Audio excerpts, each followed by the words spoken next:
him. It was meant to prove she'd already become the monster he created. What happens when a woman forced into a criminal marriage discovers the only way to survive is to become exactly what she fears? This is the story of Arya Valen, a prisoner who became a queen, a victim who chose violence, and a soul who found freedom in the last place she expected. Stay until the end to see how far darkness can pull two people before they either destroy each other or become unstoppable. Like this video and comment what city you're watching from. I want to see how far this story travels. The wedding dress felt like a shroud. Arya Valen stood before the full-length mirror in a room that cost more than her childhood home, staring at a stranger. White silk clung to her body like a second skin, elegant and suffocating in equal measure. The dress was beautiful, obscenely so, with delicate lace that crawled up her collarbone like ivy on a tombstone. Her dark hair had been pulled back with such precision it made her head ache, every strand a reminder that nothing about this day belonged to her. Not the dress, not the venue, not even the breath in her lungs. "You look perfect, sweetheart." Her father's voice drifted from the doorway, rough, with something that might have been regret if he were capable of it. Arya didn't turn. She couldn't stomach the sight of Marcus Valen right now, the man who'd raised her, protected her, told her she was his whole world. The same man who'd signed her away like livestock to settle a debt. "Perfect," she repeated, her voice hollow. "Is that what you call a sacrifice?" Silence expanded between them, thick and choking. Through the mirror, she watched him shift his weight, his expensive suit doing nothing to hide the slump of a man who'd already surrendered. "Arya, you don't understand yet." "Then explain it to me." She spun to face him, and the careful composure she'd maintained for hours finally cracked. "Explain how selling your daughter to Lorenzo Vieri is anything but cowardice." Marcus flinched. Good. She wanted him to feel it. "He would have killed me," her father said quietly. "He would have killed everyone in our organization. The money I owed was your debt." The words exploded from her chest. "Your gambling, your schemes, your failures, and I'm the one paying for them. You'll be protected. I'll be owned." The sound of her shout seemed to echo in the ornate room, bouncing off gilt-edged furniture and crystal chandeliers that probably cost more than a year of her freedom. Arya's hands trembled at her sides, nails biting into her palms hard enough to leave crescents in her skin. Marcus stepped forward, reaching for her, but stopped when she jerked back. "Don't touch me," she whispered. "Don't you dare act like a father now." Something flickered across his face. Shame, maybe, or grief, but it vanished as quickly as it appeared. He straightened his shoulders, the mask of a businessman sliding back into place. "The car is waiting," he said. "It's time." "No." "Arya." I said no. She backed toward the window, her mind racing through impossible escapes. 3 stories up, guards at every exit. Her passport was gone, her phone confiscated, her friends and former life scrubbed away in the 72 hours since her father had told her the truth. She was payment for his sins. Marcus's expression hardened. "You don't have a choice." "There's always a choice. Not when the alternative is a bullet in your father's head." The words landed like a physical blow. Arya stared at him, searching for any sign that he was bluffing, but found only desperate honesty. Whatever Lorenzo Vieri was, crime lord, killer, the monster whispered about in her father's world, he'd meant his ultimatum, marriage or murder. Those were the terms. "You're a coward," Arya said softly. "I'm a survivor." Marcus moved to the door, pausing with his hand on the ornate handle. "And if you're smart, you'll learn to be one too. Lorenzo Vieri isn't a man you fight, Arya. He's a force of nature. The sooner you accept that, the easier this will be." "Nothing about this will ever be easy." Her father looked back at her one last time, and for just a moment she saw the man who'd taught her to ride a bike, who'd stayed up with her during thunderstorms, who'd promised he'd always keep her safe. Then he opened the door and left her alone with her reflection. The ceremony was held in a private estate that looked like it had been ripped from a Renaissance painting. All marble columns and manicured gardens, wealth displayed with the casual arrogance of those who'd never known anything else. Arya walked down the aisle on legs that felt disconnected from her body, her father's hand on her elbow, a brand she couldn't shake off. Faces watched her pass. She didn't recognize any of them. Lorenzo's people, probably. Associates, soldiers, the various moving parts of a criminal empire she was about to become a decoration in. And at the end of the aisle, waiting with the patience of a predator, stood Lorenzo Vieri himself. Arya had seen pictures, grainy surveillance photos her father had shown her in a weak attempt to prepare her for this. But photographs couldn't capture presence, and Lorenzo Vieri had presence the way hurricanes had wind. He was tall, broad-shouldered, wearing a black suit tailored with such precision it looked like armor. Dark hair swept back from a face that was all sharp angles and harder edges, high cheekbones, a jaw that could have been carved from granite, and eyes that tracked her approach with an intensity that made her skin prickle. Not brown, not quite black, but something in between. Coal before it ignited.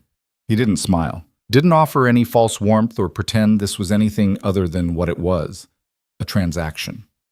When she reached the altar, her father placed her hand in Lorenzo's and stepped back without a word. The touch was brief, impersonal, but Arya felt the calluses on his palm, the controlled strength in his grip. This was a man who'd built his empire with his own hands, who'd killed and conquered and claimed until the world bent around him. And now he was claiming her. The officiant began speaking, some hired priest or judge Arya didn't know and didn't care. The words washed over her in a meaningless stream of tradition and ceremony, all of it a veneer over the ugly truth. She heard herself respond when prompted, her voice distant and mechanical. "I do." Two words that sealed her fate. Lorenzo's response was quiet, almost casual. "I do." Then he was sliding a ring onto her finger, platinum and diamonds that caught the light like captured stars. And the officiant was pronouncing them married, and it was done. Finished. The trap had closed, and Arya Valen had ceased to exist. In her place stood Arya Vieri, possession of a man she didn't know, prisoner in a life she'd never chosen. Lorenzo leaned in, and for one horrible moment, Arya thought he was going to kiss her. Instead, his mouth moved close to her ear, his breath warm against her skin. "Don't run," he said quietly. "You won't make it far, and I don't like repeating myself." Then he pulled back, took her hand, and led her back down the aisle through applause that sounded like mockery. Chat. The reception was a blur of expensive champagne and forced congratulations. Arya moved through it like a ghost, smiling when expected, accepting well wishes from people who knew exactly what this marriage was and didn't care. Lorenzo stayed close, his hand occasionally settling on the small of her back, a gesture that looked protective but felt like a leash. She barely touched the food, couldn't stomach it. Every bite would have tasted like surrender. "You should eat," Lorenzo said during a rare moment when they were relatively alone at their table. His voice was deep, accented with something European she couldn't quite place. Italian, maybe? "The night will be long." Arya's fingers tightened around her champagne flute. "I'm not hungry." "Suit yourself." He returned to a conversation with a gray-haired man on his other side, leaving Arya to her thoughts. She studied him from the corner of her eye, trying to understand the man she'd been shackled to. Lorenzo commanded the space around him effortlessly, his words precise and measured, his expressions minimal. People leaned in when he spoke, laughed when he made what passed for jokes, and never, never interrupted him. This was a man accustomed to absolute authority. The realization settled in her stomach like lead. Fighting him would be like fighting gravity, futile and ultimately self-destructive. But the alternative was accepting this new reality, letting herself become another ornament in his collection of controlled things. Arya's gaze drifted to the exits. 3 main doors, all monitored by men in dark suits who didn't bother hiding the weapons under their jackets. Windows along the eastern wall, but they were on the second floor of the estate. Guards outside, she was certain. Lorenzo Vieri didn't leave anything to chance. Planning an escape already?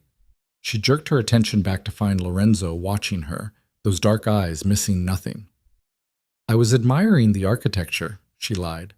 The corner of his mouth twitched. Not quite a smile, but close. "The architecture, of course." He leaned back in his chair, studying her with that same unnerving intensity. "Let me save you some time, Arya. Every exit is monitored. Every window is alarmed. My men are loyal, well-trained, and instructed to prevent you from leaving. If you somehow manage to get past all of that, you have no phone, no money, and no identification. You wouldn't make it to the highway." "You seem very confident." I'm very thorough. Arya forced herself to meet his gaze, to not look away from the challenge she saw there. You can't watch me every second of every day. No, Lorenzo agreed. But I don't need to. You'll learn quickly enough that running only makes things worse. Is that a threat? It's a fact. He picked up his wine glass, swirling the dark liquid with casual elegance. I don't make threats, Mrs. Vieri. I make promises. And I promise you, any attempt to leave will end with you exactly where you started. The only difference will be your understanding of how limited your options truly are. The name, Mrs. Vieri, sent a spike of anger through her chest. She wanted to throw the champagne in his face, to scream, to do anything that would crack that infuriating calm. But she'd seen the way his men moved, the way they watched her. Violence wouldn't save her. It would only prove his point. So instead she smiled, sweet and poisonous. I'm sure you're used to people obeying you without question. That must be convenient. Very. Well, I'm not one of your soldiers, Mr. Vieri, and I didn't take vows of loyalty to your empire. I took vows because the alternative was my father's execution. There's a difference. Something shifted in Lorenzo's expression. Not anger, but something colder. More calculating. You're right, he said quietly. You're not one of my soldiers. You're my wife, which means you're bound to me by something much more permanent than loyalty. Marriage can be dissolved. Not this one. The finality in his voice left no room for argument. Arya's pulse hammered in her throat, but she kept her expression neutral. Giving him the satisfaction of seeing her fear felt like losing ground she couldn't afford to surrender. A photographer approached their table, camera in hand, asking for pictures of the happy couple.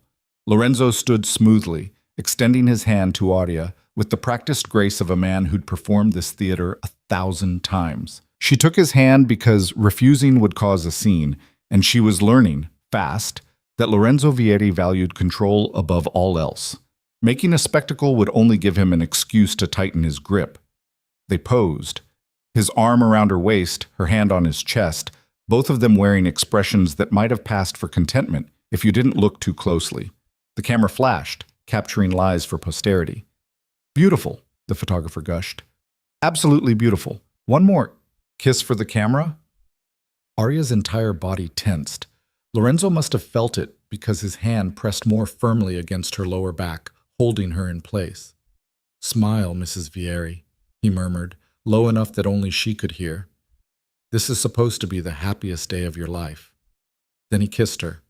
It wasn't gentle, wasn't tender, it was acclaiming, pure and simple. His mouth on hers, firm and demanding, tasting like wine and something darker she couldn't name. Arya's hands came up instinctively, pushing against his chest, but he didn't move. Didn't break the kiss until he was ready, until the photographer had gotten his shot and the nearby guests had erupted in approving applause. When Lorenzo finally pulled back, his eyes held a warning. Don't fight me in public, he said quietly. You won't like the consequences. Arya's lips burned where he'd kissed her, anger and humiliation warring in her chest. You don't get to touch me like that. I'm your husband. I can touch you however I want. Try it again without an audience and I'll break your nose. For the first time since she'd met him, Lorenzo smiled. Actually smiled. A flash of white teeth that should have been charming but instead looked predatory. There she is, he said softly. I was beginning to think you'd given up already. Before Arya could respond, he was guiding her away from the photographer, back into the crowd of guests who parted around them like water around stone. She felt their eyes on her, assessing, judging, already writing her off as another foolish girl who'd gotten in over her head with Lorenzo Vieri. Maybe they were right. The reception dragged on for hours, toasts and dances and an endless parade of people congratulating Lorenzo on his beautiful bride, as if she were a prize he'd won rather than a person he'd purchased. Arya endured it all with a smile that felt like it was cracking her face in half, counting down the minutes until this nightmare ended. Except it wasn't going to end. Not tonight. Not ever. Because when the reception finally wound down and the guests began to depart, Lorenzo's hand settled on her elbow with gentle, immovable pressure. Time to go, he said. The car was a black Mercedes with windows tinted so dark Arya couldn't see inside until Lorenzo opened the door for her. She hesitated on the threshold, some animal part of her brain screaming that getting in that car was a line she couldn't uncross. Arya. Lorenzo's voice was patient, but underneath it ran a current of steel. Don't make this difficult. She looked back at the estate one last time. Her father was nowhere to be seen, probably already left, eager to escape the evidence of his betrayal. The remaining guests were filtered out through other exits, their laughter and conversation fading into the evening air. No one was coming to save her. Arya got in the car. Lorenzo slid in beside her, and the door closed with a sound like a vault ceiling. The driver pulled away from the estate smoothly, and Arya watched through the tinted windows as her old life disappeared behind them. The silence in the car was suffocating. Lorenzo seemed content to let it stretch, his attention on his phone as he dealt with some business she wasn't privy to. Arya focused on breathing, on keeping herself together for just a little longer. "Where are we going?" she asked finally. "My penthouse." Lorenzo didn't look up from his phone. "It's secure, comfortable, and has everything you'll need." "You mean everything you think I'll need?" "Is there a difference?" "Yes." Now he did look at her, something almost like curiosity flickering across his features. "What do you need, Arya?" "Freedom, autonomy, her life back." But saying any of that would be pointless, so she settled for my own space. "You'll have your own room if you want it. I'm not interested in forcing intimacy." His gaze returned to his phone. "Despite what you might think, I'm not a monster. You threatened to kill my father if I didn't marry you. What would you call that?" "Business." The casual way he said it, as if threatening murder was just another transaction, made something cold settle in Arya's chest. This was who Lorenzo Vieri was, a man who separated the world into assets and liabilities, who made decisions based on power and profit rather than morality. And she was married to him. The drive took 40 minutes, winding through the city, until they reached a high-rise that dominated the skyline. Lorenzo's building. The car pulled into a private garage, and they took an elevator that required a key card to access the top floor. The penthouse was exactly what Arya expected: sleek, modern, expensive. Floor-to-ceiling windows offered a view of the city that would have been breathtaking under different circumstances. The furniture was designer, the art on the walls probably worth more than most people made in a year. It was beautiful and sterile, a showpiece rather than a home. "Your room is down that hall," Lorenzo said, gesturing to the left. "The staff will bring your things up tomorrow. For tonight, there should be everything you need in the closet and bathroom." Arya turned to face him, suddenly exhausted beyond measure. "Why are you doing this?" "Doing what?" "Pretending to be civilized. We both know what this is." Lorenzo removed his jacket, draping it over the back of a chair with precise care. Beneath it, his white shirt was crisp and unwrinkled despite the long day. He loosened his tie, and the simple gesture felt oddly intimate in the quiet of the penthouse. "What do you think this is?" he asked. "A cage." "Then what does that make me?" "The warden." Lorenzo's expression didn't change, but something in his eyes sharpened. He crossed the space between them in 3 strides, stopping just inside her personal space, close enough that she had to tilt her head back to maintain eye contact, far enough that it wasn't quite threatening. "Let me be very clear about something, Arya," he said quietly. "I didn't want a wife. I don't need one. What I needed was to tie up a loose end, and your father gave me an opportunity to do that in a way that benefited both of us. You are not a prisoner. You are my wife, which comes with certain expectations and certain protections." "Protections?" Arya laughed, the sound bitter. "You mean restrictions?" "In my world, they're the same thing." He reached up, and Arya forced herself not to flinch as his fingers brushed her cheek, tucking a loose strand of hair behind her ear. The touch was gentle, almost tender, which somehow made it worse. "You will not be harmed. You will not be disrespected by anyone in my organization. You will have everything you could want: clothes, jewelry, entertainment, education if you desire it. All I ask in return is that you play your role."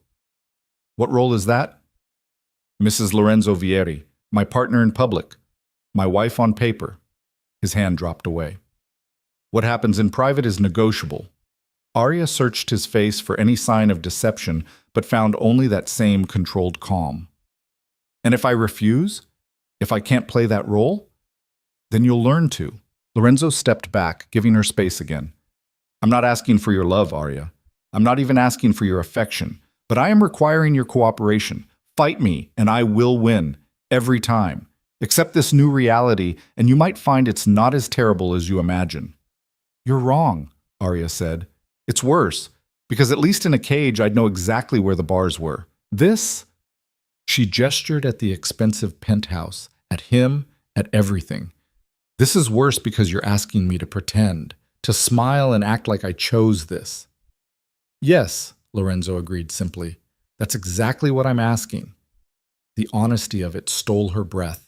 No manipulation, no false promises, just the cold truth laid bare between them. Arya turned away, unable to look at him anymore. I need to be alone. Of course. She heard him move toward what she assumed was his own room. Good night, Mrs. Vieri. The title made her want to scream. Instead, she walked stiffly to the room he'd indicated as hers, closing the door behind her with controlled precision. Only when she was alone did she let herself fall apart. She made it to the ensuite bathroom before the first sob broke free. Braced against the marble sink, Arya stared at her reflection, at the stranger in the wedding dress with smudged makeup and devastated eyes, and finally let herself cry. For her freedom, for her future, for the girl she'd been this morning who'd still believed somehow that this could be stopped. That girl was gone now, dead and buried under silk and diamonds and vows she'd never wanted to take. When the tears finally stopped, Arya washed her face and systematically destroyed the wedding dress. It took effort. The fabric was quality, designed to last. But she managed to rip the delicate lace, tear the silk, reduce it to ruined scraps that she left in a pile on the bathroom floor. It was petty, pointless. But it was also the only act of defiance available to her, and she took savage satisfaction in it. Wearing only her undergarments, Arya explored the closet Lorenzo had mentioned. He hadn't lied. It was fully stocked with clothes in her size, everything from casual wear to evening gowns, all with the tags still attached. She grabbed the first thing that looked comfortable, soft cotton pajamas, and pulled them on. Then she returned to the bedroom and assessed her surroundings with new eyes. The window didn't open. She checked. Some kind of security feature, probably. The door locked from the inside but not the outside. She could keep Lorenzo out, but he could get in if he wanted to badly enough. There was a phone on the nightstand. Arya picked it up, her heart jumping, but of course it was restricted, only able to call internal numbers within the building. No outside line, no way to reach anyone who might help. Not that there was anyone to call. Her friends wouldn't understand. The police were likely in Lorenzo's pocket, and her father was the reason she was here in the first place. Arya was truly alone. She sat on the edge of the bed, a massive thing with sheets that probably cost more than her old car, and tried to think. Lorenzo had made the rules clear: cooperate or suffer, play the role or face consequences. But he'd also revealed something, perhaps without meaning to. He didn't want a wife, didn't need one. This was about control, about tying up loose ends, about maintaining the appearance of power, which meant he had weaknesses, blind spots, places where his absolute authority didn't quite reach. Arya just had to find them. The thought gave her something to hold on to, a thread of purpose in the chaos. She wasn't going to accept this, wasn't going to become another decoration in Lorenzo Vieri's perfectly controlled life. She would learn his world, understand his rules, and find a way to break them, or die trying. Arya didn't remember falling asleep, but she must have, because she woke to sunlight streaming through windows she didn't recognize. For one blissful moment, she didn't remember where she was. Then it all came crashing back. The wedding. Lorenzo. The penthouse. Her new life in a cage made of luxury. She lay there for a long moment, staring at the ceiling and trying to summon the energy to move. Every part of her ached, her head from crying, her body from tension, her heart from grief. But lying in bed wouldn't change anything. Arya forced herself up and threw a shower that was entirely too nice to properly resent. The bathroom was stocked with high-end products, everything she could possibly need, all of it chosen by someone who'd probably studied her preferences. The violation of that, someone going through her life, cataloging her habits, made her skin crawl. She dressed in jeans and a simple shirt from the closet, refusing to touch anything too expensive or elegant. If Lorenzo wanted her to play dress-up, he'd have to ask. She wasn't going to perform without prompting. The bedroom door was still locked from the inside. Arya took a breath, steeling herself, then opened it. The penthouse was quiet. Morning light filled the main living area, making everything look softer, less threatening. Arya moved cautiously through the space, half expecting Lorenzo to appear, but the place seemed empty. She found the kitchen, industrial and pristine, barely used, and evidence that someone had been there recently. Fresh coffee in the pot, a plate and mug in the sink, a note on the counter in sharp, precise handwriting. Help yourself to anything you need. I'll be back this evening. L. Arya crumpled the note and threw it in the trash. She poured herself coffee and explored the rest of the penthouse. 3 bedrooms total, Lorenzo's, hers, and a guest room. An office with a door that was locked. A media room, a gym. Everything a person could want, all of it meaningless. The front door required a code she didn't have. The elevator needed that same keycard Lorenzo had used last night.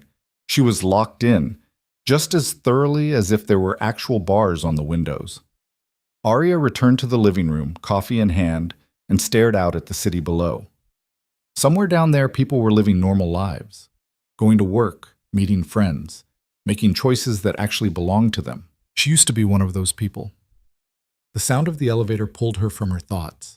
Arya turned, adrenaline spiking, but it wasn't Lorenzo who stepped into the penthouse. It was a woman, middle-aged, professionally dressed, carrying a tablet and wearing an expression of cool efficiency. "Mrs. Vieri," she said with a polite nod. "I'm Elena. Mr. Vieri asked me to check on you and see if you need anything." Arya set her coffee down carefully. "I need to leave." "I'm afraid that's not possible." "Then I don't need anything." Elena's expression didn't change. "Mr. Vieri wanted me to inform you that your belongings from your father's house will arrive this afternoon. If there's anything else you require, clothes, books, electronics, I can arrange it." "I require my freedom." "Anything else?" Elena repeated, as if Arya hadn't spoken. The casual dismissal of her autonomy made something snap inside Arya. She crossed the distance between them in quick strides, stopping directly in front of the other woman. "I am not a doll to be dressed and arranged," Arya said quietly, dangerously. "I am a human being who was forced into this situation against my will, and I will not cooperate with the pretense that any of this is normal or acceptable." Elena met her gaze without flinching. "Mr. Vieri anticipated you might feel this way. He asked me to remind you that fighting him will only make things more difficult for everyone involved." "Is that a threat?" "It's advice." Arya laughed, the sound sharp and humorless. "Tell Lorenzo that I don't want his advice. I don't want his clothes or his gifts or his fake concern. What I want is to walk out that door and never see him again." "I'll pass along your message," Elena said with the same unflappable calm. "Is there anything else?" The futility of it all pressed down on Arya like a physical weight. This woman wasn't an ally, wasn't even sympathetic.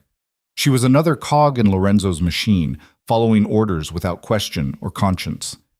"No," Arya said finally. "There's nothing else." Elena nodded and moved toward the elevator. She paused at the threshold, looking back. "For what it's worth, Mrs. Vieri, resistance will only hurt you. Mr. Vieri always wins. Always. The sooner you accept that, the easier your life will be." Then she was gone, and Arya was alone again with her rage and helplessness. She spent the rest of the day systematically searching the penthouse for anything useful. Weapons, but the knives in the kitchen were all accounted for and likely monitored. Electronics. But every device was password protected or restricted. Money. But she found none, not even pocket change. Lorenzo had thought of everything. Her belongings arrived in the afternoon, delivered by silent men in dark suits who brought boxes of her clothes, books, and personal items. They set everything in her room and left without a word, and Arya was left sorting through the pieces of her old life that now felt like they belonged to someone else. She found her laptop, but of course the penthouse Wi-Fi was password protected. Her phone was there too, but when she turned it on, she discovered the SIM card was missing. Useless. Every avenue of escape or contact had been systematically cut off.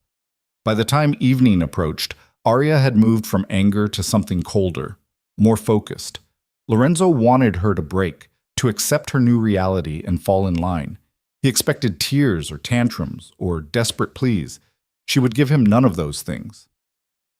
The elevator chimed at 7, and Lorenzo Vieri stepped into his penthouse looking exactly as controlled and composed as he had the night before. He'd traded the wedding suit for business attire, charcoal gray, crisp white shirt, no tie. He looked like what he was, a man who commanded empires and crushed anyone who stood in his way. His gaze found Arya immediately, assessing. "How was your day?" he asked, as if this were a normal marriage and she were a normal wife. Arya stood from where she'd been reading on the couch. "Your assistant delivered my things. I thought you'd want familiar items around you. What I want is irrelevant, apparently." Lorenzo moved to the bar, pouring himself 2 fingers of whiskey with practiced ease. "Elena said you were uncooperative." "Elena can go to hell.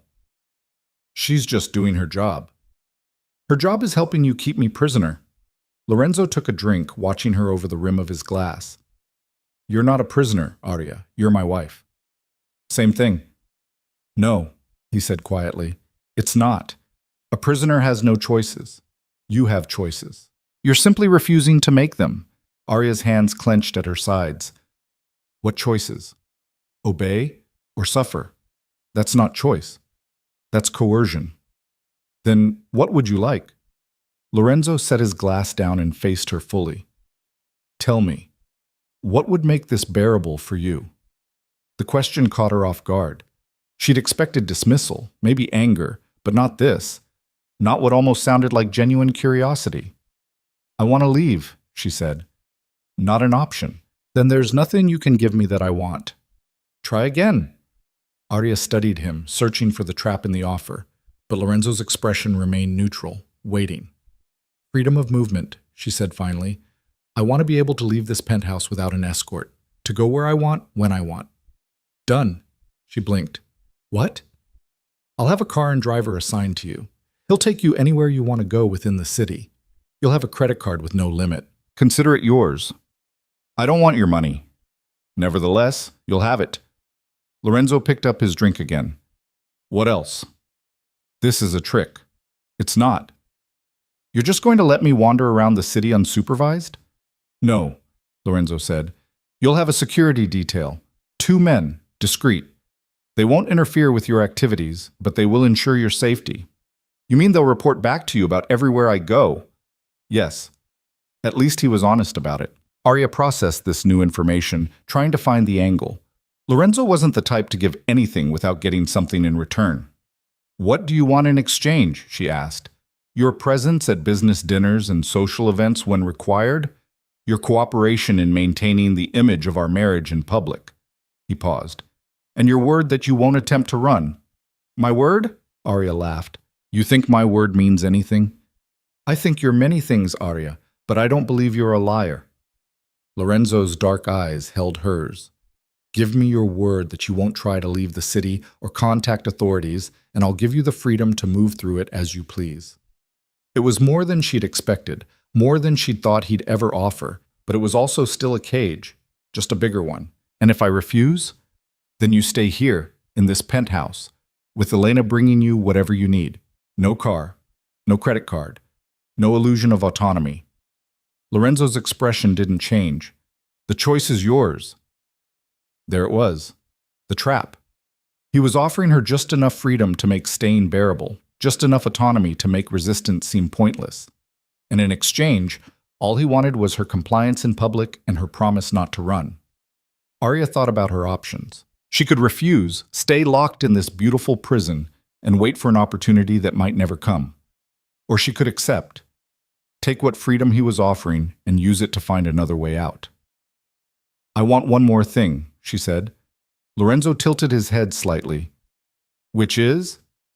"Answers. If you want me to play this role, to stand beside you at your business dinners and smile for your associates, then I want to understand what I'm part of. I want the truth about who you are and what you do."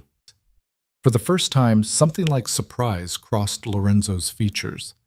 "You want to know about my business?" "I want to know what I'm married to." Silence stretched between them, heavy with calculation. Arya could see him weighing the request, deciding how much truth she could handle or deserved. "All right," he said finally. "Ask your questions." "What exactly do you do, Lorenzo? What is this empire built on?" He finished his whiskey, set the glass down with deliberate care. I run a diversified organization. Some of it is legitimate, real estate, restaurants, import-export businesses.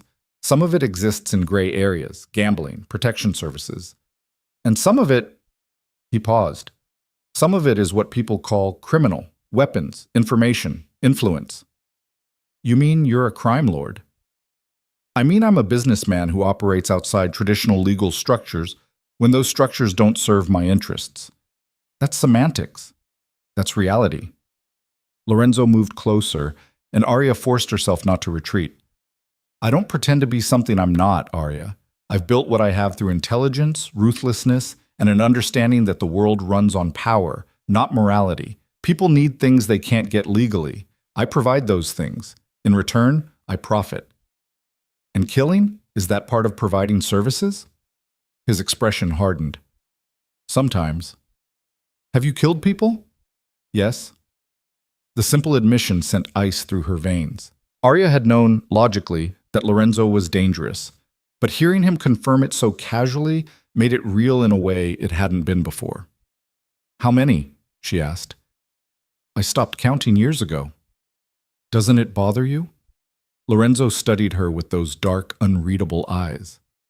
Would you prefer I lie? Tell you I'm haunted by every life I've taken, that I lose sleep over moral implications?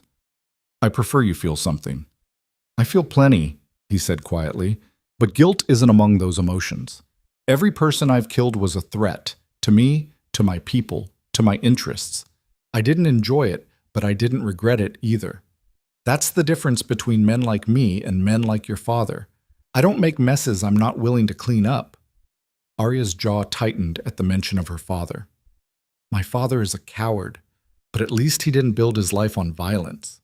No, he just benefited from mine, used my resources, my connections, my protection. And when it came time to pay his debts, he offered me the one thing he had left of value.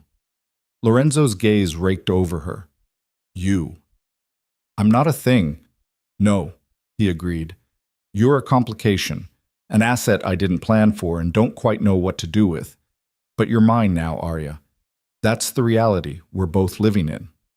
The possessiveness in his voice should have terrified her. Instead, it sparked something else, a defiant anger that burned away the fear. I will never be yours, she said. You can own the ring on my finger and the name on paper, but you will never own me. Lorenzo smiled then, that same predatory expression from the wedding. We'll see. Before Arya could respond, he turned and headed toward his room. Think about my offer.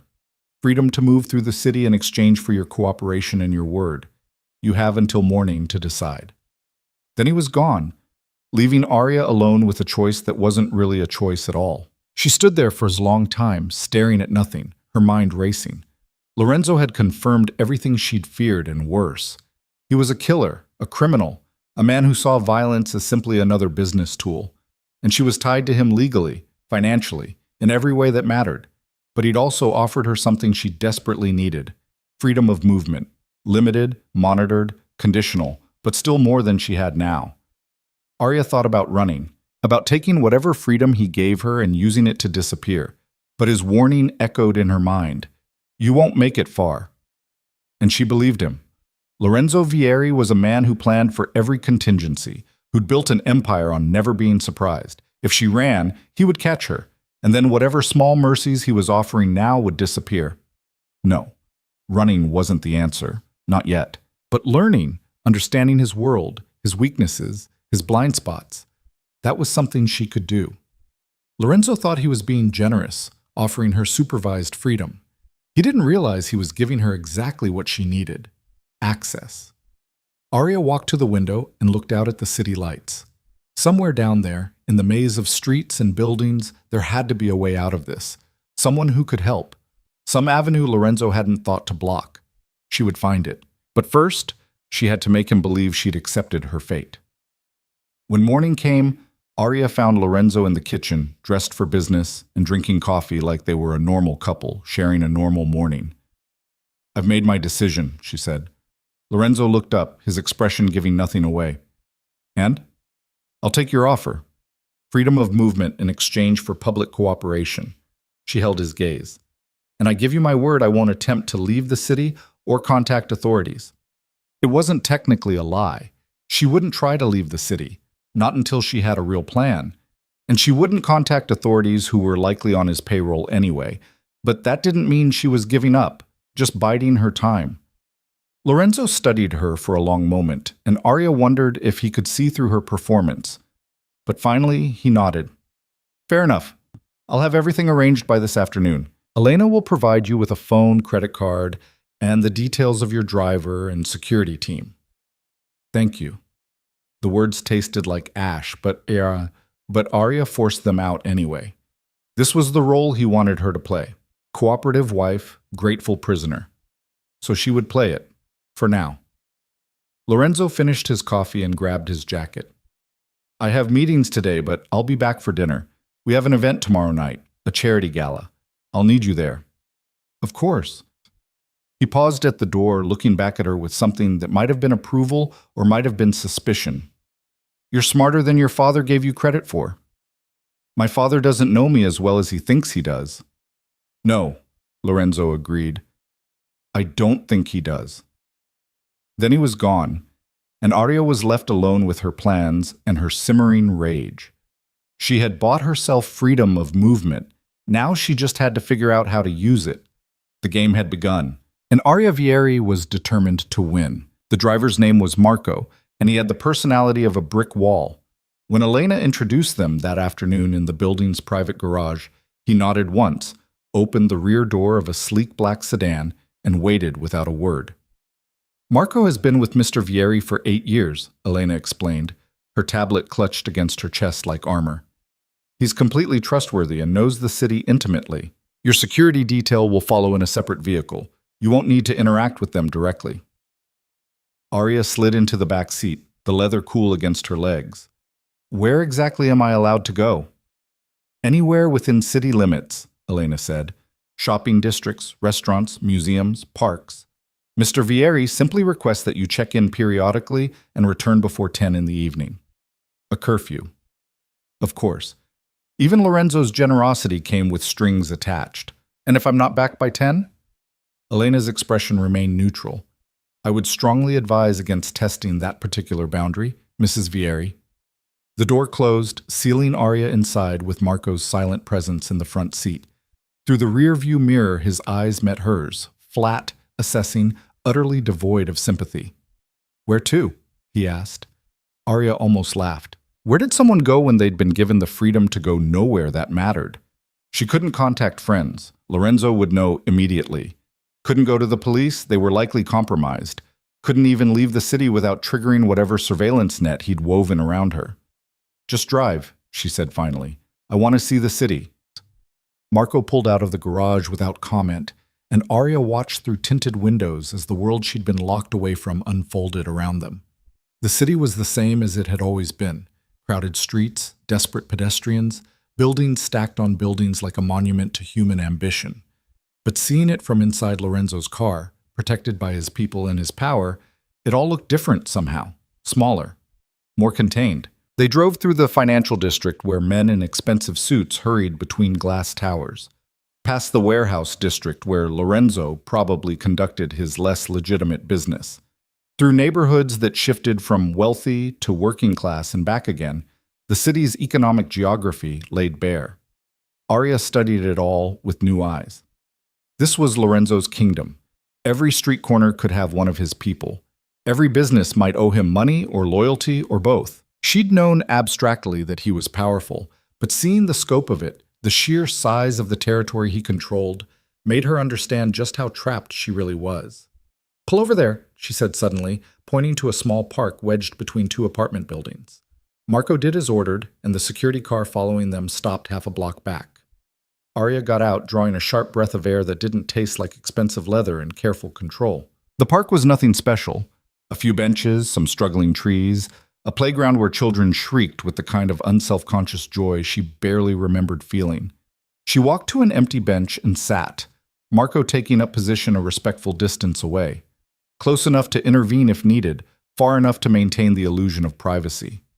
Arya watched the children play, their mothers chatting nearby, oblivious to the surveillance happening around them. This was supposed to be freedom, but it felt like another kind of cage, one without visible bars but just as confining.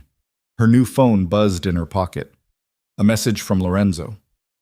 "How are you enjoying your first day of freedom?" Arya's fingers tightened around the device. She wanted to throw it, to smash it against the pavement and grind the pieces under her heel. Instead, she typed back, "It's everything I dreamed of." The sarcasm was perhaps unwise, but she couldn't help herself. 3 dots appeared immediately, Lorenzo typing his response. "Careful, Mrs. Vieri. Sarcasm doesn't translate well over text. Then maybe we shouldn't communicate this way. Would you prefer I call?" "I'd prefer you leave me alone." A longer pause this time. Then, "Enjoy your afternoon. Remember, back by 10. Arya shoved the phone back in her pocket and tried to focus on the normalcy around her. But Lorenzo's presence was inescapable, even in his absence. He was in the driver waiting by the car, the security detail watching from their vehicle, the phone that let him reach her whenever he wanted. She couldn't escape him because he'd made himself part of the infrastructure of her new life. "Mrs. Vieri?" Arya looked up to find Marco approaching, his expression unchanged, but something urgent in his posture. "What?" "We should move. This area isn't secure. It's a park. It's an exposed position with limited exit routes and too many civilians." His hand had moved inside his jacket, toward a weapon, Arya realized with a jolt. "Please return to the car." She wanted to refuse on principle, but the cold professionalism in Marco's voice suggested this wasn't negotiable. Arya stood and followed him back to the sedan, catching a glimpse of the security detail repositioning their vehicle to block potential approaches. This was her freedom. Constantly monitored, perpetually assessed for threats, never truly alone. Once back in the car, Marco pulled into traffic with smooth efficiency. "Where would you like to go now?" Arya stared out the window, feeling the weight of her situation settle deeper into her bones. "Home," she said quietly, then hated herself for the word. Lorenzo's penthouse wasn't home, would never be home, but it was the only place she could go. They drove back in silence, and Arya spent the time trying to reconcile what she'd learned today with what she needed to do. Running wasn't an option. Lorenzo's reach was too extensive, his resources too vast. Fighting him directly would be suicide, which left her with only one real choice. She had to become what he least expected. Not a prisoner, not a victim, but something else entirely. The thought crystallized as they pulled into the building's garage. If Lorenzo wanted a wife who played her role, she would play it, but on her terms, in her own way, learning everything she could about his world while appearing to accept her place in it. It was a long game, and she had no idea if it would work, but it was better than surrendering. Elena was waiting when Arya entered the penthouse, her expression carefully neutral. "Mrs. Vieri." "Mr. Vieri called to say he'll be late tonight. Business complications. He suggests you eat without him." How considerate. If Elena registered the sarcasm, she didn't show it. "Also, your gown for tomorrow's gala has arrived. I've had it hung in your closet.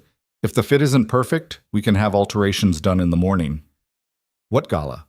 Arya asked, though she remembered Lorenzo mentioning something about it. "A charity event benefiting children's hospitals. Very high profile. Several city officials will be in attendance, along with business leaders and society figures." Elena consulted her tablet. "Mr. Vieri's presence is expected, and as his wife, so is yours." Arya's mind immediately started calculating. High profile meant witnesses. City officials meant people not directly on Lorenzo's payroll. It wasn't an opportunity to escape. Security would be too tight. But it was a chance to observe, to understand how Lorenzo operated in public, to see the mechanisms of his power on display. "What time?" she asked. 7 o'clock. Cocktails first, then dinner and dancing. Mr. Vieri will want to leave by 11. 4 hours of performing the role of devoted wife. Arya could manage that. She'd manage the wedding, after all. "Fine," she said. "Is there anything else?" "Mr. Vieri requested I remind you that comportment is essential tomorrow evening. Many eyes will be watching." "I know how to behave in public, Elena." "I'm sure you do, Mrs. Vieri," but the doubt in her voice was clear. "Will you be dining alone tonight, or shall I have something prepared for you?"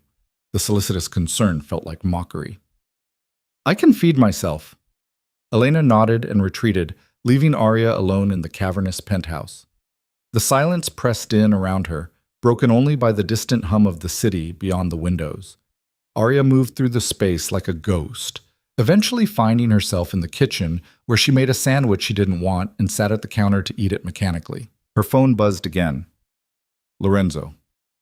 Elena says you were difficult. Elena says a lot of things. She's trying to help. She's trying to manage me. There's a difference. Another pause. Then, tomorrow night is important. I need you focused. I understand the assignment. Do you? Arya set the phone down, her appetite completely gone. Lorenzo was testing her, pushing to see how far she'd bend before breaking. He thought he understood her, thought she was just another problem to be managed with the right application of pressure and incentive. He was wrong. She spent the evening exploring the penthouse more thoroughly, looking for anything she might have missed before. Lorenzo's office remained locked, but she examined the lock itself, memorizing its configuration. Eventually, she'd find a way in. The media room had a computer, but it was password protected and probably logged every keystroke. Still, it was something to remember. The gym contained expensive equipment and a locked cabinet that likely held weapons. Another thing to note. By the time Arya finally retreated to her room, she had a better mental map of the space and its possibilities. Small progress, but progress nonetheless. She just changed into pajamas when she heard the elevator. Lorenzo was home. Arya stayed in her room listening to the sounds of him moving through the penthouse, the clink of a glass, water running in the kitchen, his footsteps approaching her door. They paused outside, and she held her breath, waiting. A soft knock. Arya? She didn't answer. I know you're awake. His voice was quiet through the door, stripped of its usual command. May I come in? No. A long silence. Then, tomorrow's event is crucial. These are people who need to see us as a united front. Can you do that? I said I would. That's not what I asked. Arya crossed to the door, her hand on the knob but not opening it. What do you want, Lorenzo? Reassurance? A promise that I'll smile and play pretend and make you look good in front of your colleagues? I want to know if you're going to cause problems. Define problems. Arya. Frustration bled into his tone. I'm trying to make this work.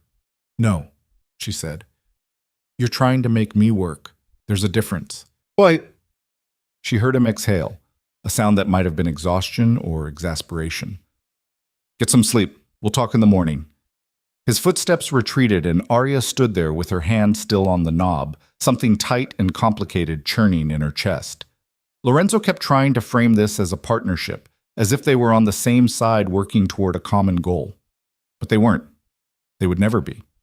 He was her captor, no matter how gilded the cage. Sleep didn't come easily that night. Arya lay in the expensive sheets, staring at the ceiling and thinking about tomorrow. The gala represented her first real test, not just of her ability to play the role Lorenzo demanded, but of her capacity to operate in his world without losing herself entirely. When morning finally arrived, she felt hollowed out and raw. But there was no time for weakness. Elena appeared at 9 with coffee and a schedule for the day, talking Arya through hair appointments and final dress fittings like they were preparing for a society wedding instead of a performance. The stylist will arrive at 2, Elena explained. Hair and makeup will take approximately 3 hours. Mr. Vieri has requested you wear your hair up to showcase the necklace he's selected. He selected my jewelry? Of course, it's part of the presentation. Presentation. That's all Arya was. A carefully curated accessory to Lorenzo's image. The morning dragged on with painful slowness. Lorenzo was gone before she emerged from her room, leaving only a note on the counter. Looking forward to tonight. L. The presumption in those words made her want to scream. But she didn't scream. She drank her coffee, picked at breakfast, and waited for the parade of people who would transform her into whoever Lorenzo needed her to be. The stylist arrived precisely at 2, accompanied by 2 assistants and enough equipment to style an entire wedding party. Arya submitted to their ministrations with gritted teeth, letting them pull and pin her hair into an elaborate updo, paint her face with layers of makeup, and generally treat her like a doll. Bellissima, the stylist pronounced when they'd finished, spinning Arya toward the mirror. The woman staring back was unrecognizable. Her hair gleamed under the lights, swept up to expose the column of her neck. Her makeup was flawless. Smoky eyes, sharp cheekbones, lips painted a deep red that looked almost dangerous. She looked sophisticated, polished, expensive. She looked like Lorenzo Vieri's wife. "The dress now," the stylist commanded, and her assistants brought out the gown Elena had mentioned. It was stunning. Midnight blue silk that caught the light like water, cut to cling to every curve before flowing out from the hips. The neckline was modest by evening standards, but the back plunged dramatically, leaving her skin bare from shoulders to waist. Arya stepped into it with the assistant's help, and they zipped her in with practiced efficiency. The dress fit perfectly. Of course it did. Lorenzo wouldn't accept anything less. "The necklace," the stylist said, producing a velvet box. Inside lay a fortune in diamonds. The necklace was delicate but unmistakably expensive, designed to draw the eye to exactly where Lorenzo wanted attention. Arya stood still as they fastened it around her throat, the cold stones settling against her skin like shackles made of light. When it was done, she looked at herself again and barely recognized the woman in the mirror. This wasn't her. This was a character she was playing, Lorenzo's wife, criminal's consort, a woman who belonged in this world of violence and luxury. "Perfect," the stylist declared. "Mr. Vieri will be very pleased." Arya said nothing. What was there to say? The team packed up and departed, leaving her alone with her reflection and the weight of what was coming. She had 2 hours before Lorenzo returned, 2 hours to prepare herself mentally for the performance ahead. She spent them pacing the penthouse in her gown, practicing neutral expressions in mirrors, rehearsing responses to potential questions. Who was she? Lorenzo's wife. How did they meet? Through family connections. How was married life? Wonderful. Thank you for asking. Lies built on lies, all of it designed to obscure the truth. She was a prisoner playing dress-up in her cage. The elevator chimed at 6:30, and Lorenzo stepped into the penthouse looking like he'd walked out of a fashion magazine. His tuxedo was cut with the same precision as everything else in his life. Perfect fit, perfect lines, the bow tie precisely centered. His dark hair was swept back, and for a moment Arya understood why people feared him. He looked like power incarnate, a man who could destroy you with a word or a glance. His eyes found her across the room, and he stopped. "You look..." He seemed to search for words, something Arya hadn't seen him do before. "Stunning." That was the goal, wasn't it? She turned slowly, letting him see the full effect of his money and planning. "To make sure I look like I belong on your arm." Lorenzo crossed the distance between them, his movements controlled and deliberate. When he reached her, he extended a small box. "I have something else for you." Arya opened it to find earrings that matched the necklace. More diamonds, more wealth casually displayed. She put them on without comment, her hands steady despite the anger simmering beneath her composure. "There's one more thing," Lorenzo said quietly. He reached into his jacket and pulled out a ring. Not the wedding band already on her finger, but something else. An engagement ring with a stone so large it seemed obscene. "You're joking. People will expect to see one." He took her left hand, his touch gentle but firm. "It completes the picture." Arya wanted to rip her hand away, to throw the ring in his face and tell him exactly what he could do with his picture. But they were past the point of resistance. She'd agreed to play this role, and that meant accepting all the trappings that came with it. Lorenzo slid the ring onto her finger, and the weight of it joined the necklace and earrings. A fortune in chains, each piece a reminder of exactly who owned her. "Perfect," he murmured, and there was something in his voice that made her look up sharply. For just a moment, his mask slipped. Arya saw something beneath the cold control.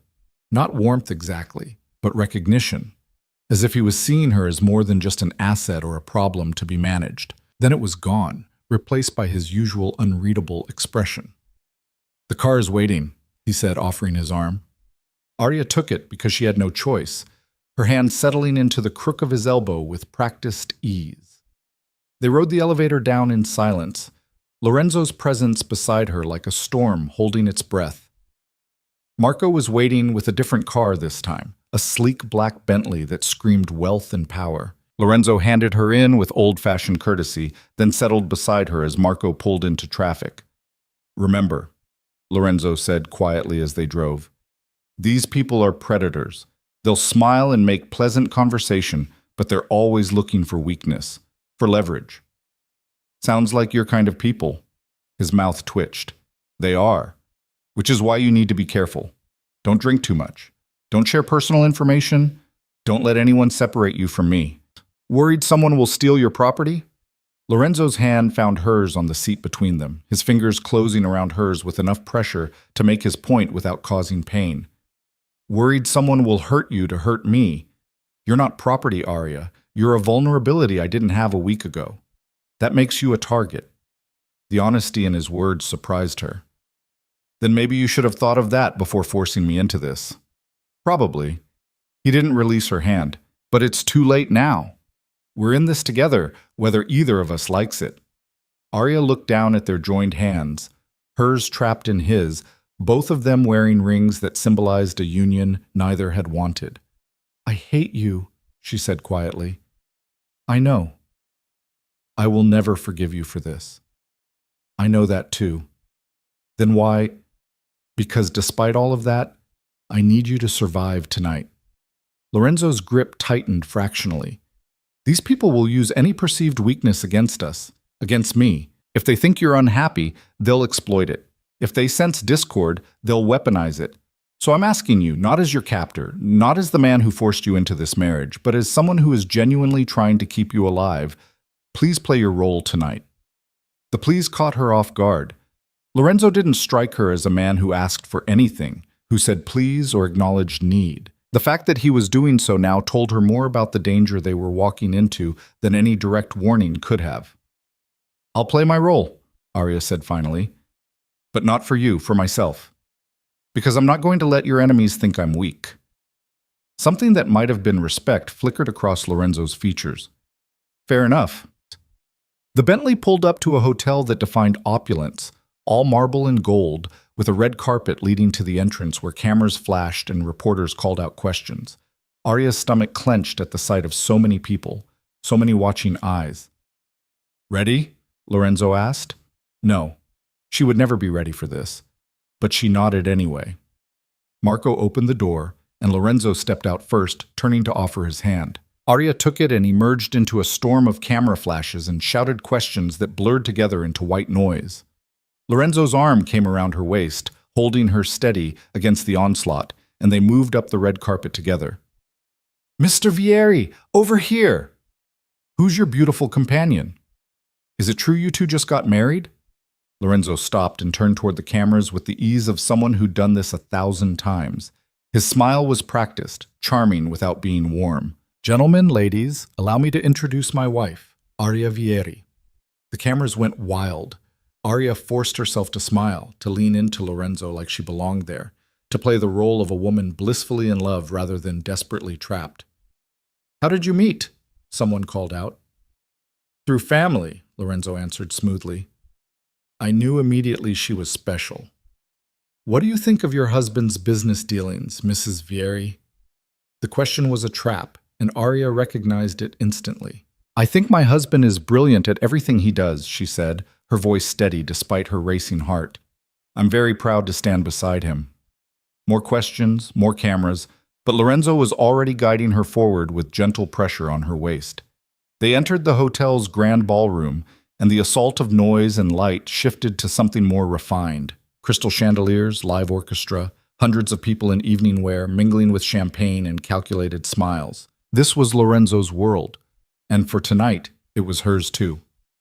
You did well out there, Lorenzo murmured as a waiter approached with champagne. He took 2 glasses, handing her one. I told you I understood the assignment. Arya sipped the champagne, letting the bubbles settle her nerves. Around them, people were beginning to notice their arrival, conversations pausing as eyes tracked their movement. Lorenzo! A man approached, silver-haired, expensively dressed, radiating the kind of confidence that came from old money and older corruption. I heard rumors you'd married, but I didn't believe them until now. Robert. Lorenzo shook his hand with practiced warmth. Allow me to introduce my wife, Arya. Robert turned his assessing gaze on her, and Arya felt the weight of it like a physical thing. Enchanted, he said, taking her hand and kissing it with old-world courtesy that felt invasive. Lorenzo, you've done well for yourself. I know. And how are you finding married life, my dear? Robert asked, still holding her hand a beat too long. It's everything I hoped it would be, Arya said, retrieving her hand with a smile that hurt her face. I'm sure it is. Something sly entered Robert's expression. Though I must say, Lorenzo, I'm surprised you settled down. You were always so committed to your independence. Circumstances change, Lorenzo said smoothly, and some opportunities are too valuable to ignore. The way he said it, like she was a business acquisition, made Arya's grip tighten on her champagne flute. But she kept smiling, kept playing the role, because dozens of eyes were watching this interaction and judging every micro-expression. Robert laughed. Well, I hope you'll both attend my summer party next month. I'd love to get to know your lovely wife better. We'll see what our schedule allows, Lorenzo said, which Arya recognized as a polite dismissal. Robert drifted away, and Lorenzo's hand settled on her lower back again, warm through the thin fabric of her gown. That, he said quietly, was a test. What kind of test? Robert runs one of the largest money laundering operations on the eastern seaboard.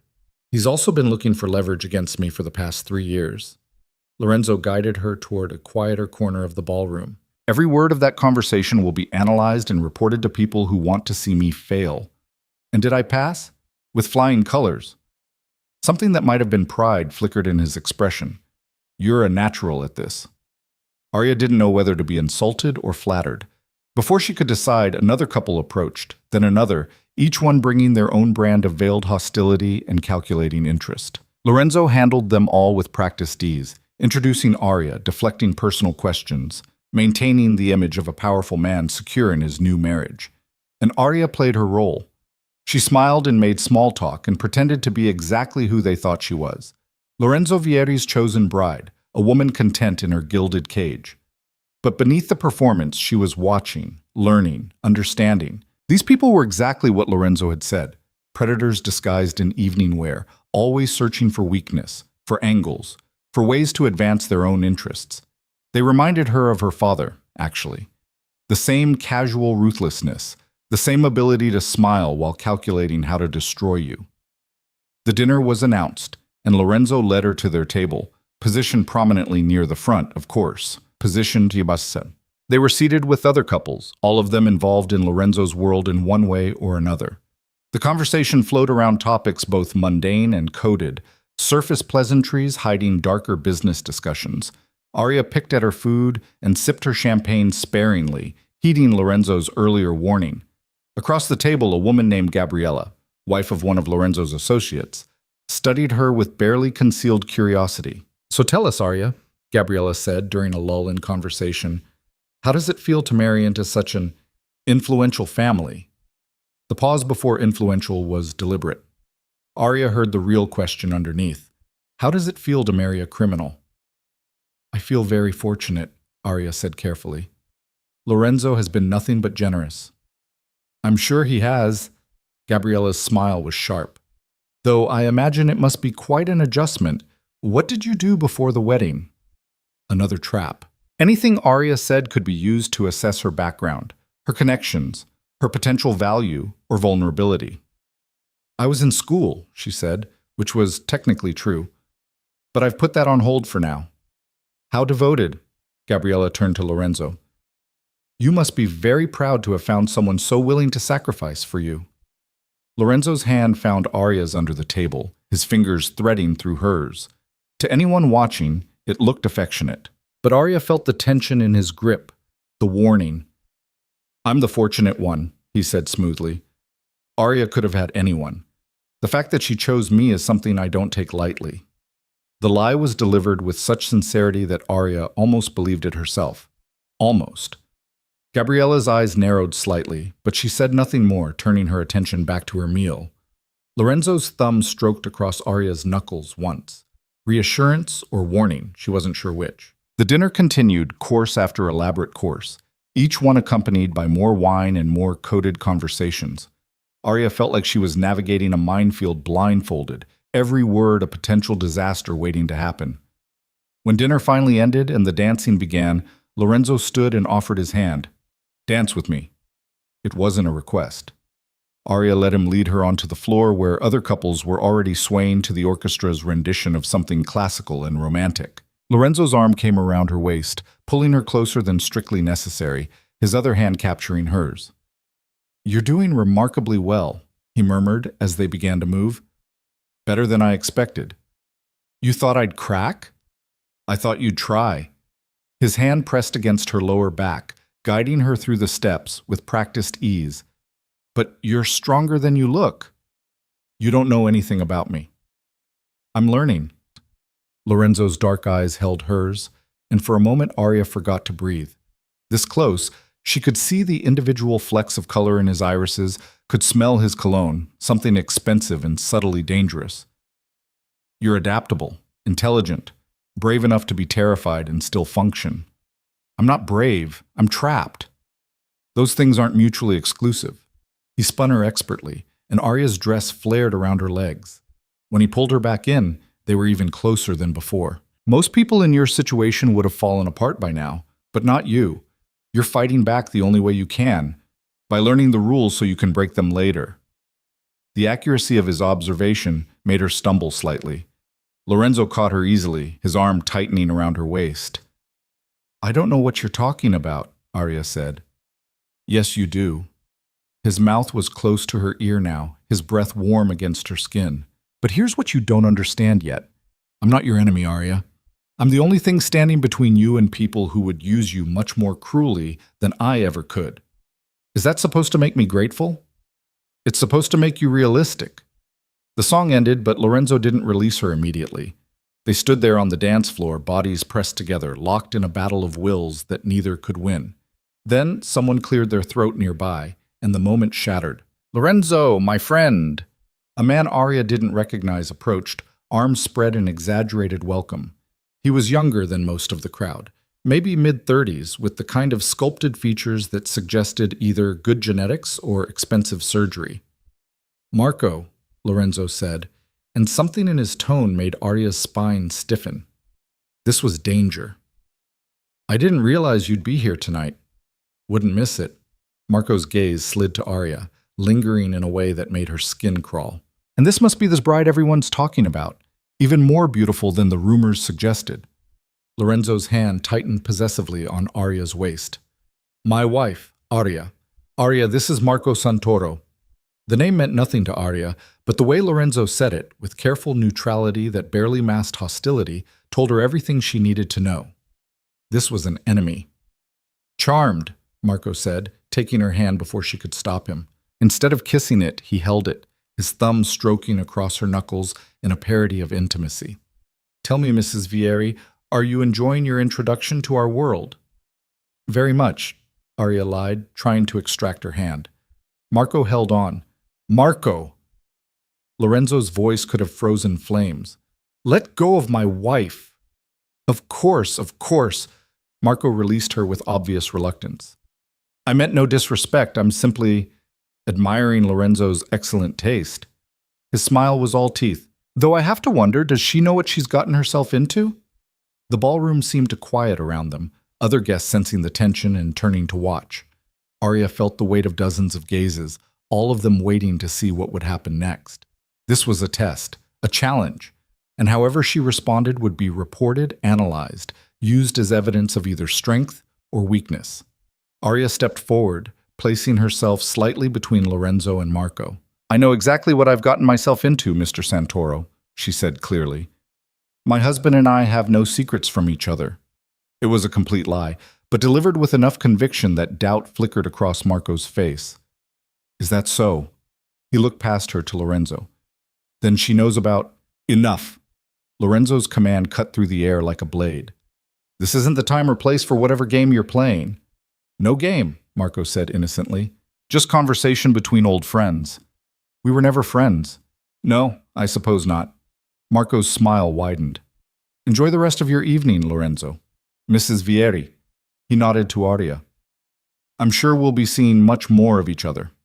Then he was gone, melting back into the crowd, leaving tension crackling in his wake. Lorenzo's jaw was tight, his entire body radiating barely controlled violence. Arya had never seen him like this. On the edge of losing control, truly dangerous in a way that went beyond his usual calculated menace. "We're leaving," he said quietly. "Lorenzo, now."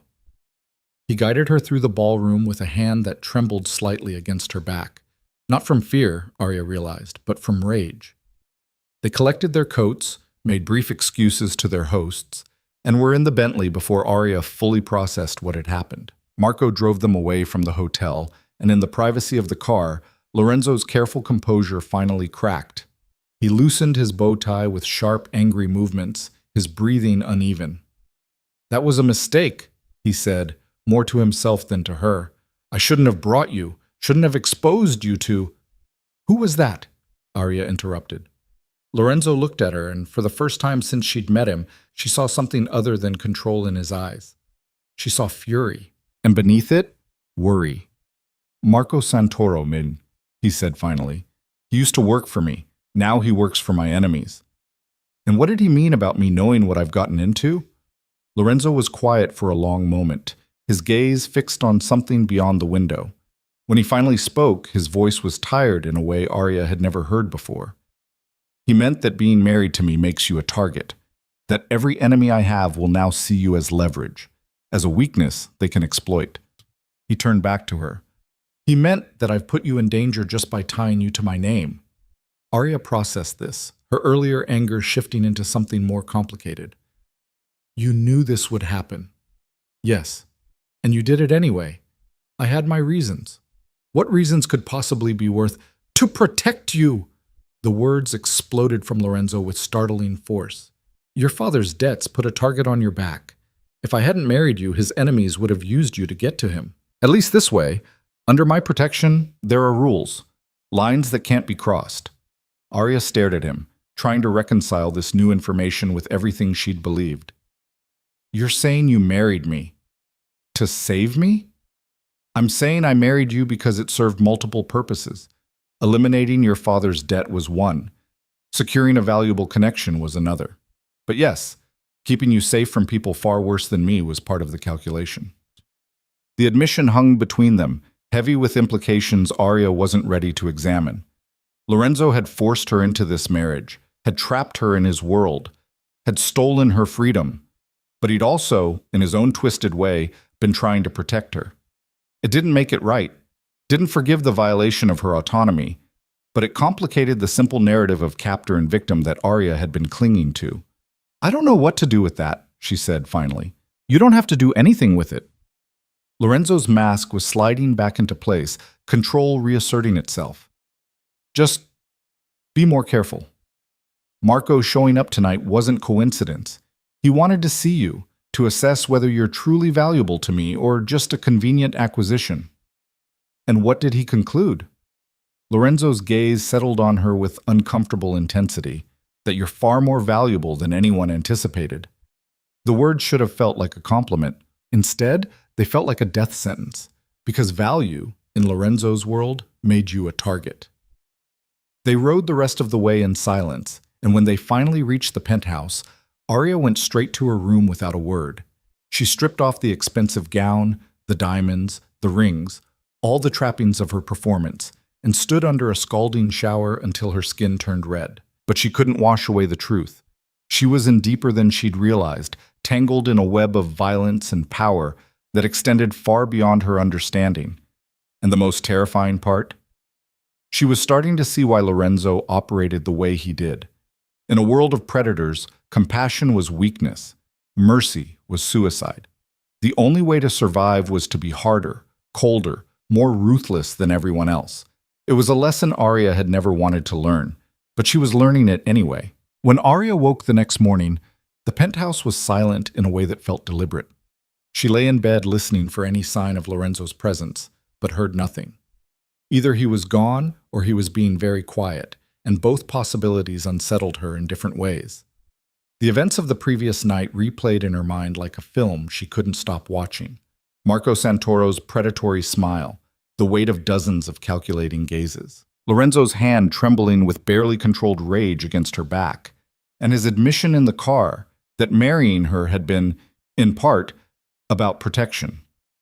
Arya didn't know what to do with that information. It didn't change the fundamental truth that he'd stolen her choice, her freedom, her life, but it added layers she hadn't expected, complications that made simple hatred more difficult to maintain. She dressed in jeans and a sweater, armor of normalcy against the strangeness of her new existence.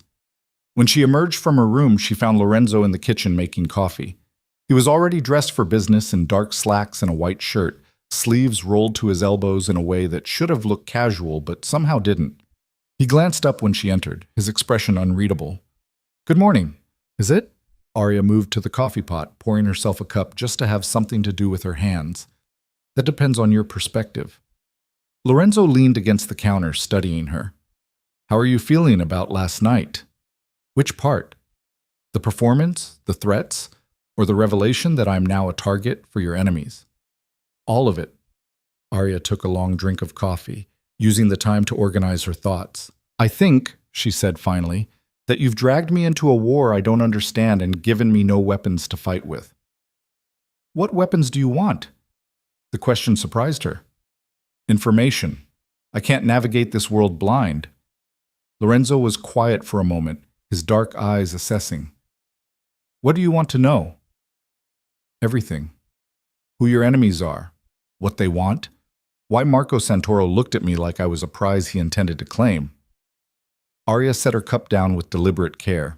"You said last night that you married me partly to protect me. From what exactly?"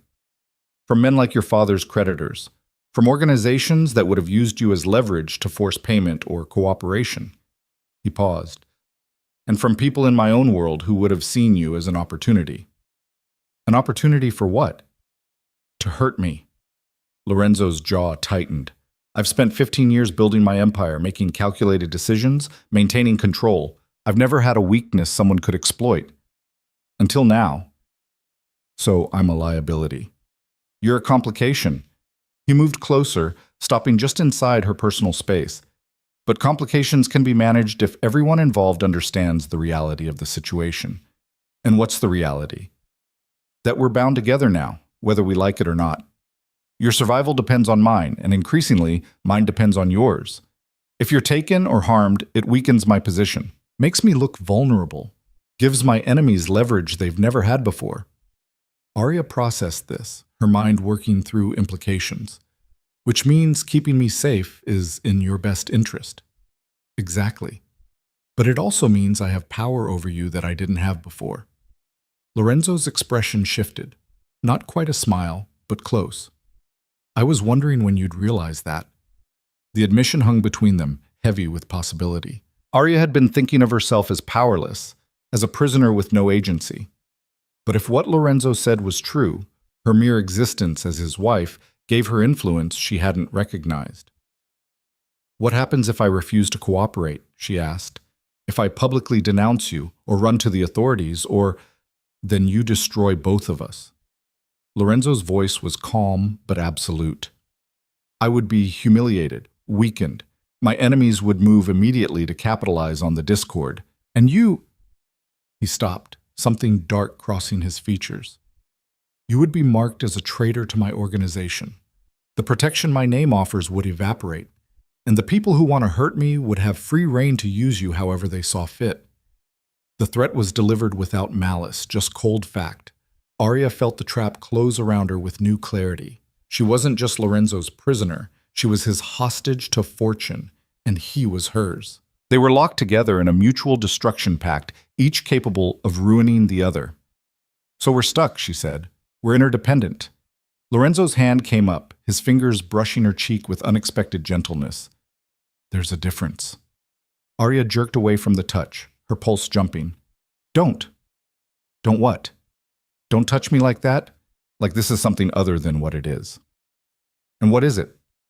"A transaction, a strategic alliance. Whatever you want to call it, but not a real marriage." Lorenzo's hand dropped. "You're right, it's not a real marriage. But it needs to look like one, which means occasional moments of physical affection. You'll have to get used to that." "I don't have to get used to anything." "Actually, you do." His tone shifted, hardening. "Last night was your introduction to my world. There will be more events, more gatherings, More opportunities for people to assess our relationship and look for cracks. If you flinch every time I touch you, they'll notice. They'll exploit it. Arya wanted to argue, but she knew he was right. The performance they'd started at the gala would have to continue indefinitely. Every public appearance, every interaction with his associates, every moment they spent in view of others would require her to pretend affection she didn't feel. The thought made her want to scream. "Fine," she said tightly. "I'll play the devoted wife in public. But in private, you keep your distance." Agreed. Lorenzo moved back to his coffee, the moment of tension dissipating. "I have meetings most of today, but I'd like you to stay in the penthouse." "Why?" "Because Marco's appearance last night changes things. I need to reassess security, determine what he knows and what he's planning." Lorenzo's expression was grim. "Until I have better intelligence, I want you where I know you're protected." "So I'm a prisoner again." "You're being cautious. There's a difference." "Not from where I'm standing." Lorenzo set his cup down with a sound like a gavel striking.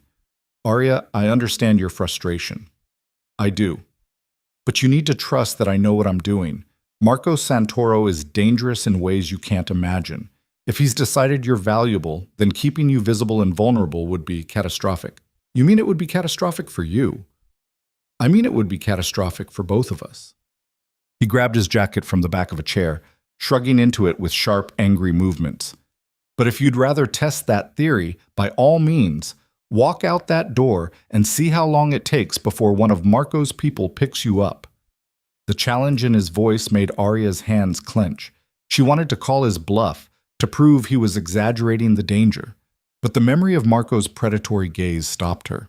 There had been something in the way he'd looked at her, calculation mixed with anticipation, that suggested Lorenzo wasn't overstating the threat. "How long?" she asked instead. "How long what?" "How long do I have to stay locked up?" Lorenzo's expression softened fractionally. "A few days? Maybe a week? Just until I understand what Marco's planning and can adjust security accordingly." A week. 7 more days of this suffocating isolation, of pacing the penthouse like a caged animal. Arya felt the walls closing in already. "I want something in return," she said. Lorenzo paused at the door. "What?" "Access to your office, to your files. If I'm stuck here, at least let me understand the business I'm supposedly part of." For a long moment, Lorenzo just looked at her, his expression unreadable. Then, to Arya's surprise, he reached into his pocket and pulled out a small key. "The file cabinets are locked," he said, crossing back to her and pressing the key into her palm. "The computer requires a password. It's written on a card in the top drawer. Don't access anything marked with a red flag in the file system. Those are operational details you're better off not knowing." Arya stared at the key, shocked. "You're just giving this to me?" "You asked for information. I'm providing it." Lorenzo's fingers closed around hers, the key trapped between their palms. "But understand something, Arya. What you learn in that office, what you see in those files, you can't unknow. Some of it will be ugly. Some of it will be worse than ugly. And once you have that knowledge, you become complicit in it." "I'm already complicit just by being married to you." "Not in the same way." His grip tightened. Reading about violence in a file is different from witnessing it. Knowing about crimes is different from understanding their details. "Are you sure you want that burden?" Arya met his gaze without flinching. "Yes." Lorenzo studied her for another moment, then released her hand. "All right. But when you find something that horrifies you, and you will, remember that you asked for this." Then he was gone, the elevator doors closing behind him with a finality that left Arya alone with the key burning in her palm and the weight of his warning settling on her shoulders. She stood there for a long time, staring at the key. This was what she'd wanted: access, information, understanding. But Lorenzo's words echoed in her mind. Once you have that knowledge, you become complicit in it. Was that true? Did knowing about crimes make her guilty of them? Or was ignorance its own form of complicity, a willful blindness that allowed evil to flourish? Arya didn't have answers, but she had a key, and curiosity burning in her chest like acid. She made herself eat breakfast first, a deliberate delay to prove she wasn't desperate. Then she cleaned the kitchen with meticulous care, every movement controlled and purposeful. Only when she'd exhausted every reasonable excuse did she finally approach Lorenzo's office door. It was still locked. She tried the handle just to be sure, then used the key Lorenzo had given her. The lock clicked, and the door swung open to reveal a space that was somehow both exactly what she'd expected and completely surprising. The office was masculine and austere. Dark wood furniture, leather chairs, floor-to-ceiling bookshelves filled with volumes in multiple languages. But it was also clearly lived in, with papers scattered across the desk, coffee rings on the wood, a jacket thrown over one chair. This was where Lorenzo actually worked, not just a showpiece for visitors. Arya moved to the desk first, her fingers trailing over documents that probably cost lives or fortunes or both. Most were in Italian, which she couldn't read, but some were in English, contracts, shipping manifests, financial statements for businesses she didn't recognize. The computer sat dark and silent. Arya opened the top drawer as Lorenzo had instructed and found the password card tucked beneath a leather-bound notebook. The password was a string of letters and numbers that meant nothing to her, but she typed it carefully and watched the screen come to life. The desktop was organized with the same precision as everything else in Lorenzo's life. Folders labeled by month and year, documents sorted by category, nothing left to chance or chaos. Arya clicked on the most recent month, holding her breath. Inside were spreadsheets tracking shipments, destinations, contents, payments. Some were obviously legitimate: restaurant supplies, construction materials, imported wines. But others had codes instead of descriptions, amounts that seemed too large for legal goods, destinations in countries she associated with instability and conflict. Weapons, she realized with growing certainty. These were weapons shipments. Arya's hands trembled on the mouse as she opened another folder. This one contained photographs. Surveillance images of people she didn't recognize, some circled in red, others crossed out entirely. The crossed-out ones had dates next to them, and Arya's stomach turned as she understood what those dates meant. Deaths, executions, eliminations. Lorenzo had warned her, had told her explicitly that what she found would horrify her.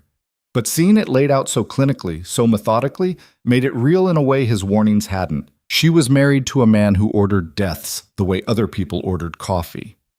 Arya closed the folder with shaking fingers and sat back in Lorenzo's chair, trying to process what she'd seen. Part of her wanted to stop, to close the computer and pretend she'd never looked.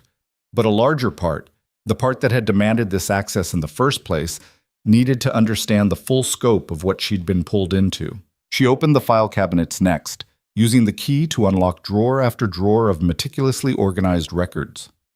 Financial statements showing money flowing through shell corporations and offshore accounts. Legal documents for properties she suspected were fronts. Contracts with legitimate businesses that probably had no idea they were dealing with a criminal enterprise. And then, in the bottom drawer of the last cabinet, she found something that made her blood run cold. A file with her father's name on it. Arya's hands shook as she pulled it out and flipped it open. Inside were financial records documenting Marcus Vallen's debts. Hundreds of thousands of dollars borrowed over the course of 3 years, each loan carrying interest rates that guaranteed he'd never pay them off.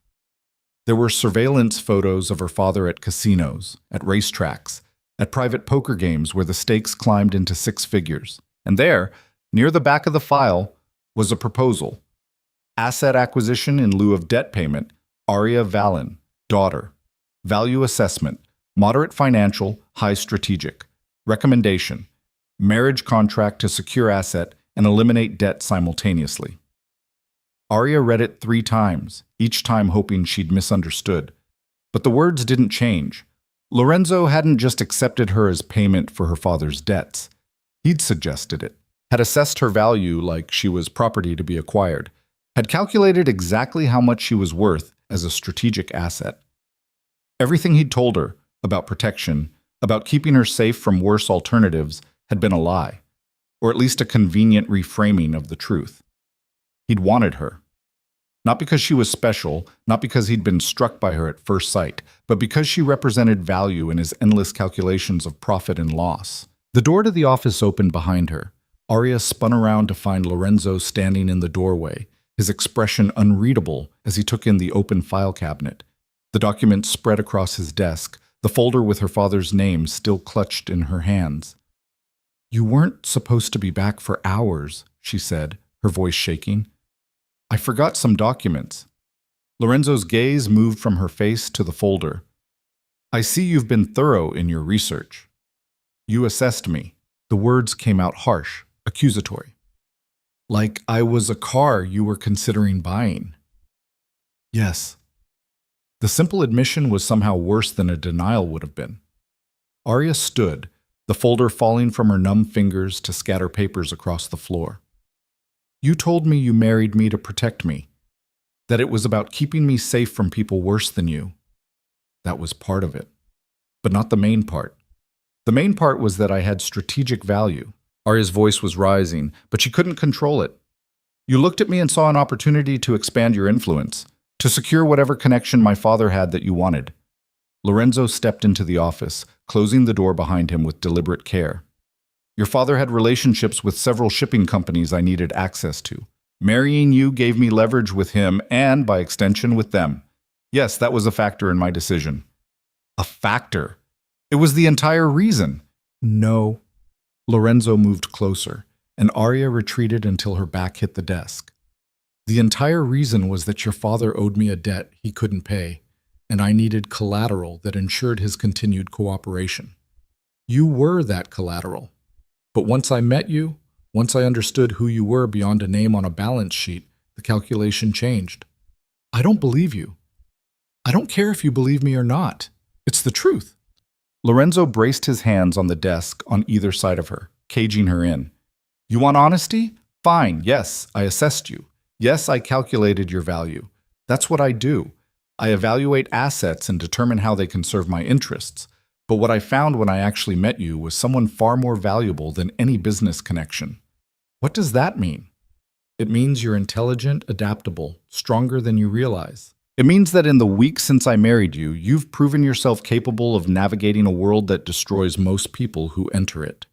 His voice dropped lower, more intense. It means that if I'd known then what I know now, I would have married you even without the strategic considerations. Arya's breath caught. Lorenzo was close enough that she could see the individual stubble on his jaw, could smell the faint scent of his cologne mixed with something darker. Coffee and ink and power. You're lying, she said, but her voice lacked conviction. I've never lied to you, Arya. I've withheld information, I've framed truths in ways that served my purposes, but I've never directly lied. Lorenzo's hand came up to cup her face, his thumb brushing her cheekbone with devastating gentleness. If I wanted to lie, I would tell you that marrying you was purely altruistic, that I saw a woman in danger and rushed to save her. But that's not who I am. And you deserve better than comfortable fictions. I don't want this, Arya whispered. Want what? This confusion, these complications. It was easier when I could just hate you. I know. Lorenzo's forehead rested against hers, and Arya's eyes fell closed despite herself. But easy isn't always honest, and you asked for honesty.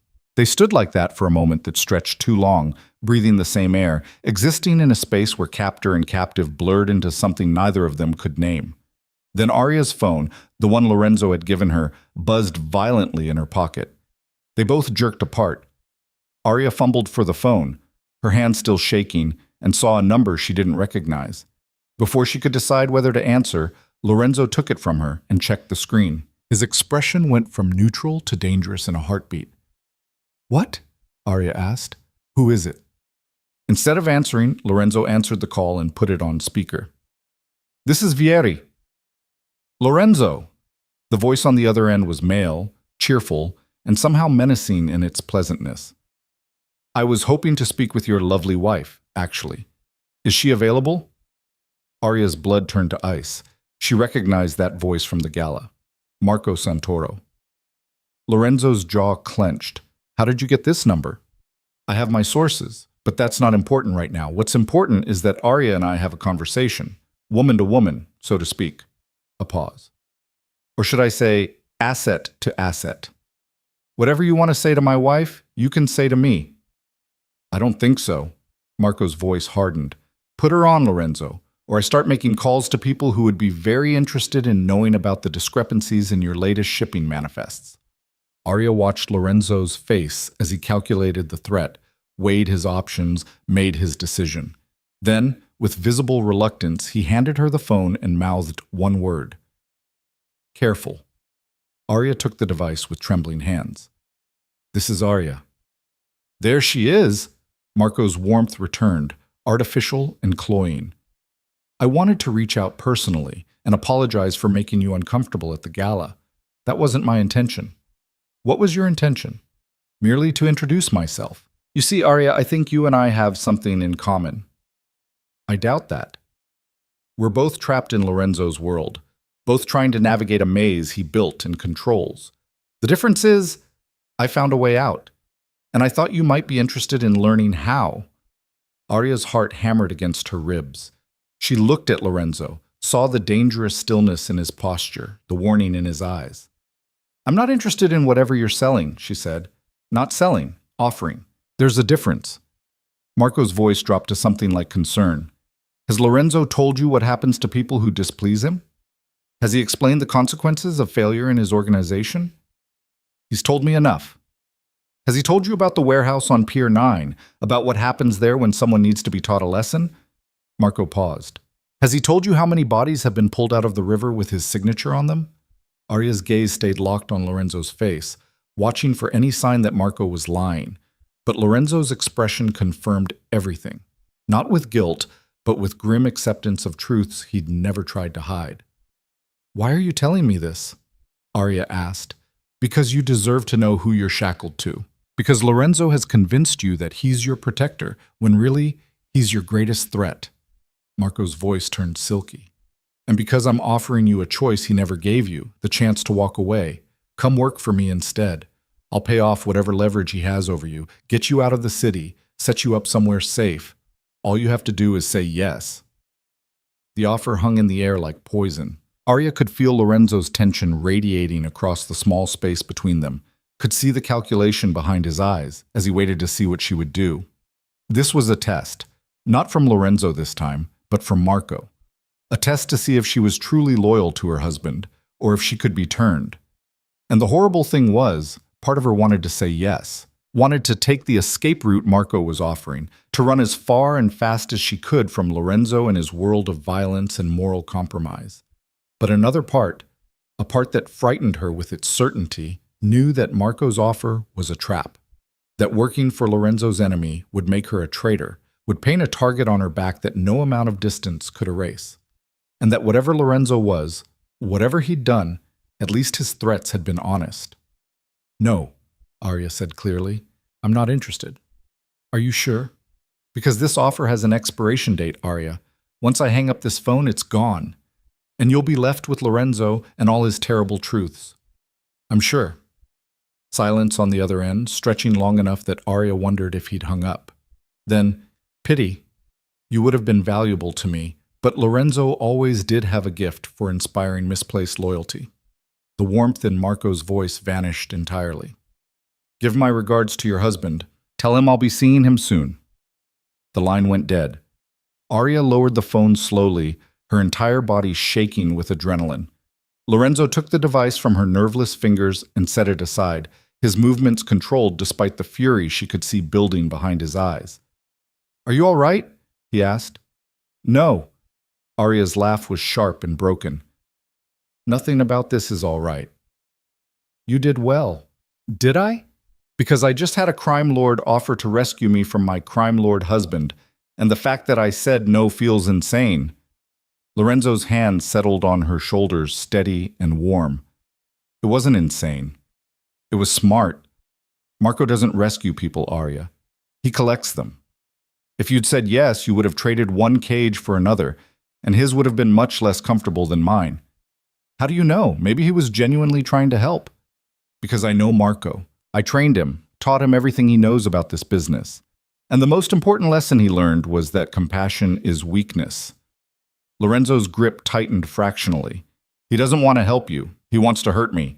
And the best way to do that is through you.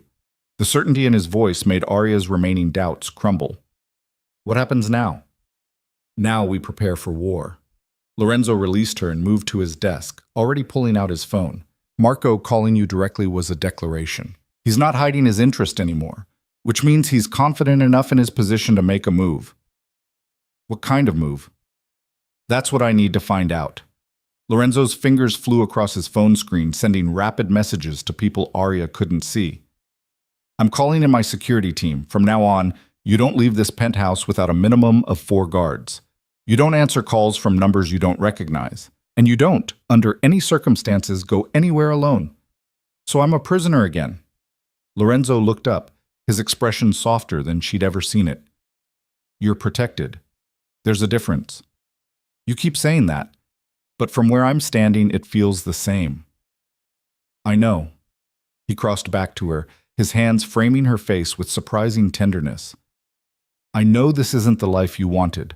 I know I've taken choices from you that you should have had the right to make, but I need you to trust me on this. Marco Santoro is dangerous in ways you can't imagine, and if he's decided you're a weakness he can exploit, then keeping you safe becomes my only priority. Arya wanted to argue, to fight against the suffocating protectiveness in his voice, but the memory of Marco's cold calculation, the way he'd assessed her value with the same detachment Lorenzo might use for a business asset, made her hesitate. For how long, she asked instead, until Marco makes his move and I can counter it. Could be days, could be weeks. I can't live like this for weeks, Lorenzo. I'll lose my mind. Then help me end it faster. Lorenzo's thumbs stroked along her cheekbones, the gesture almost hypnotic. You're smart, observant. You see things other people miss. Use that. Help me understand what Marco's planning so we can stop it before it starts. It was a strange kind of partnership he was offering. Prisoner and warden working together against a common enemy, but it was also more agency than Arya had been given since this nightmare began. What do you need me to do? She asked.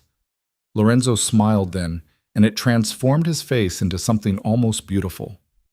Exactly what you've been doing. Learn, observe, ask questions, and when the time comes, he paused, something dark flickering in his eyes. When the time comes, I need you to be ready to make hard choices. What kind of choices? The kind that will change who you are. Lorenzo's hands dropped from her face. Marco was right about one thing. This world has consequences, and the deeper you go, the harder it becomes to leave with your soul intact. Arya heard the warning beneath his words, the unspoken truth that she was standing at a precipice. On one side was the illusion of innocence, the belief that she could remain untouched by Lorenzo's darkness.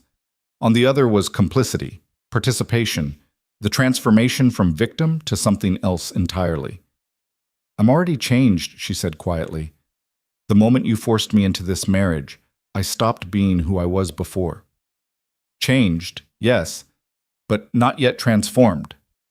Lorenzo's gaze held hers with uncomfortable intensity. That comes later.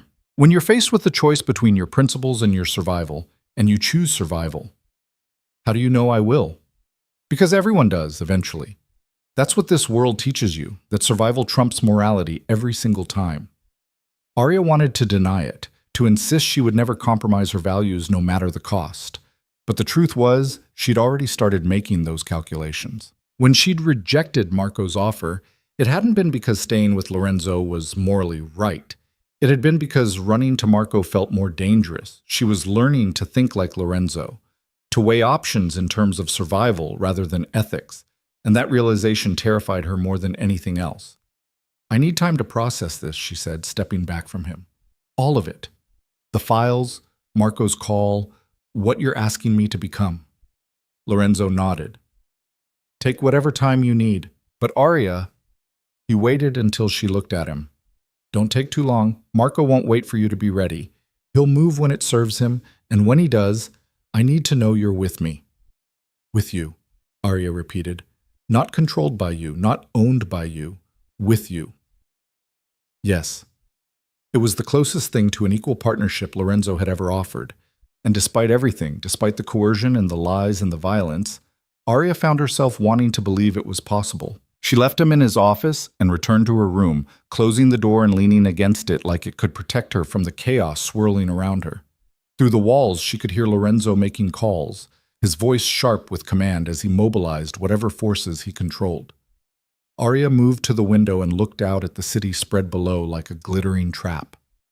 Somewhere out there, Marco Santoro was planning his next move. And somewhere in this penthouse, Lorenzo Vieri was planning his countermove. And she, Arya Valen, who'd once dreamed of a normal life with normal problems, was caught between them, being pulled deeper into a world she'd never asked to enter. Her phone buzzed. A message from an unknown number. The offer stands. When you change your mind, you know how to reach me.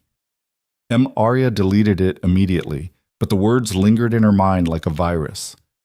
When you change your mind, not if, when. As if Marco knew something she didn't. As if he could see a future where Lorenzo's protection failed, and she was left with no choice but to run to the enemy who'd offered her escape. The thought made her skin crawl. But it also made her wonder, what if Marco was right? What if there came a moment when Lorenzo's darkness became too much, when the cost of staying became greater than the risk of running? Arya didn't have an answer, and that uncertainty, that crack in her resolve, felt like the most dangerous thing of all. Because in Lorenzo's world, uncertainty was weakness. And weakness got you killed. She just had to figure out how to be strong enough to survive what was coming, before it was too late. The attack came 3 days later, in the middle of the afternoon, when Arya had finally convinced herself that Marco's threats were just posturing. She was in the kitchen making tea when the power went out. The penthouse plunged into dimness, not complete darkness because of the windows, but enough to make her heart jump into her throat. Through the sudden silence, she heard Lorenzo's voice from his office, sharp and commanding. "Arya, get away from the windows!" She didn't question it, didn't hesitate. Training she didn't know she'd absorbed kicked in, and she dropped the teacup, heard it shatter on the marble floor, and ran toward the interior hallway. Behind her, the massive windows that overlooked the city exploded inward in a cascade of glittering shards. Arya hit the floor as glass rained down, her arms covering her head. The sound was deafening, breaking glass, alarms shrieking to life, and beneath it all, the unmistakable crack of gunfire. Someone was shooting at them. Lorenzo appeared in the hallway, moving low and fast. He grabbed Arya's arm and hauled her to her feet, pulling her toward his office with brutal efficiency. She stumbled after him, her mind struggling to catch up with her body's instinct to survive. "What's happening?" she gasped. "Marco." Lorenzo shoved her into the office and slammed the door behind them. The room was windowless, reinforced, a panic room disguised as a workspace. "He's making his move." More gunfire, closer now. Arya heard shouting, Lorenzo's security team responding, taking up defensive positions. The penthouse had transformed from a gilded cage into a war zone in the space of seconds. Lorenzo moved to a panel hidden behind a bookshelf, pressing his palm against it. The panel slid aside to reveal weapons, more guns than Arya had ever seen in one place, all of them deadly and carefully maintained. "Can you shoot?" Lorenzo asked, pulling out a pistol and checking the magazine with practiced ease. "What? No, I've never—" "Then stay behind me and don't make yourself a target." He handed her a smaller gun anyway, forcing it into her shaking hands. "Safety's here. Point and pull the trigger if anyone comes through that door who isn't one of my men. Can you do that?" Arya stared at the weapon, her entire body trembling. This wasn't supposed to happen. Lorenzo had promised security, had said she was protected. But his protection was failing in real time, and she was holding a gun she didn't know how to use while people with actual training tried to kill them. "Arya." Lorenzo's hand gripped her chin, forcing her to look at him. "Can you do that?" "I don't know." "Yes, you do. You're stronger than you think." His thumb brushed her cheek, the gesture absurdly gentle given the chaos surrounding them. "I need you to be strong now. Can you do that for me?" Something in his voice, not command but genuine need, cut through her panic. Arya nodded, her fingers tightening around the gun's grip. "Good girl." Lorenzo pressed a quick, hard kiss to her forehead, then moved to the door. "Stay here. Don't open this door for anyone but me." "Wait, where are you going?" "To end this." He checked his own weapon one last time. "I should have dealt with Marco weeks ago. That mistake ends today." Then he was gone, slipping out the door with the fluid grace of someone who'd done this before, many times before. Arya heard his voice joining the others, shouting commands, coordinating defense. The gunfire intensified, and she flinched with every shot, her imagination supplying horrible images of bullets finding flesh, of Lorenzo falling, of being left alone to face whatever came next. She crouched behind the desk, the gun heavy in her hands, and tried to remember how to breathe. Time stopped meaning anything. Seconds stretched into hours while minutes compressed into heartbeats. Arya tracked the battle through sound alone. The staccato rhythm of gunfire, the crash of furniture being overturned for cover, men shouting in Italian and English, words she couldn't decipher through her terror. Then, cutting through it all, a scream. High-pitched and agonized, it ended abruptly in a way that suggested finality. Someone had died. Maybe one of Lorenzo's men. Maybe one of Marco's. Maybe... No. Arya refused to let herself think it might be Lorenzo. He was too controlled, too prepared, too ruthless to fall in his own home. But people died every day doing things they were good at. Being skilled didn't make you invincible. The office door burst open. Arya's finger found the trigger, her hands raising the gun with instinct rather than training. But it was Lorenzo who stood in the doorway, blood spattering his white shirt, his expression carved from stone. "We need to move," he said. "Now." Arya scrambled to her feet. "What happened? Are you hurt?" "Not my blood. Come on." Lorenzo grabbed her free hand and pulled her into the hallway. The penthouse looked like a bomb had gone off. Furniture destroyed, walls pocked with bullet holes, glass everywhere. 3 bodies lay motionless on the floor, their faces turned away. Arya tried not to look, tried not to think about the fact that these had been people minutes ago. Lorenzo's security team was regrouping, weapons trained on the shattered windows in the elevator. One of them, a man Arya recognized as part of her usual detail, had blood seeping through his jacket. He met Lorenzo's eyes and nodded once, some communication passing between them that Arya didn't understand. "Stairwell," Lorenzo commanded. "Marcus, take point. Davidson, rear guard. Everyone else, standard formation." They moved as a unit, Lorenzo keeping Arya at the center of a protective circle. The stairwell door was reinforced steel, and they descended quickly but carefully, weapons sweeping corners, every footfall deliberate and quiet. Arya's mind raced. They were running. Lorenzo Vieri, the man who controlled half the city's criminal operations, was running from an attack on his own territory, which meant Marco's forces were either overwhelming or Lorenzo was trying to avoid a bloodbath. Or both. They emerged into the building's underground garage, and Arya saw more of Lorenzo's men already positioned around a heavily armored SUV. Marco, Lorenzo's driver, not his enemy, had the engine running and the rear door open. "Get in," Lorenzo ordered, practically shoving Arya into the back seat. He slid in beside her as his security team piled into 2 other vehicles. The convoy pulled out before the doors were fully closed, tires screeching on concrete. "Where are we going?"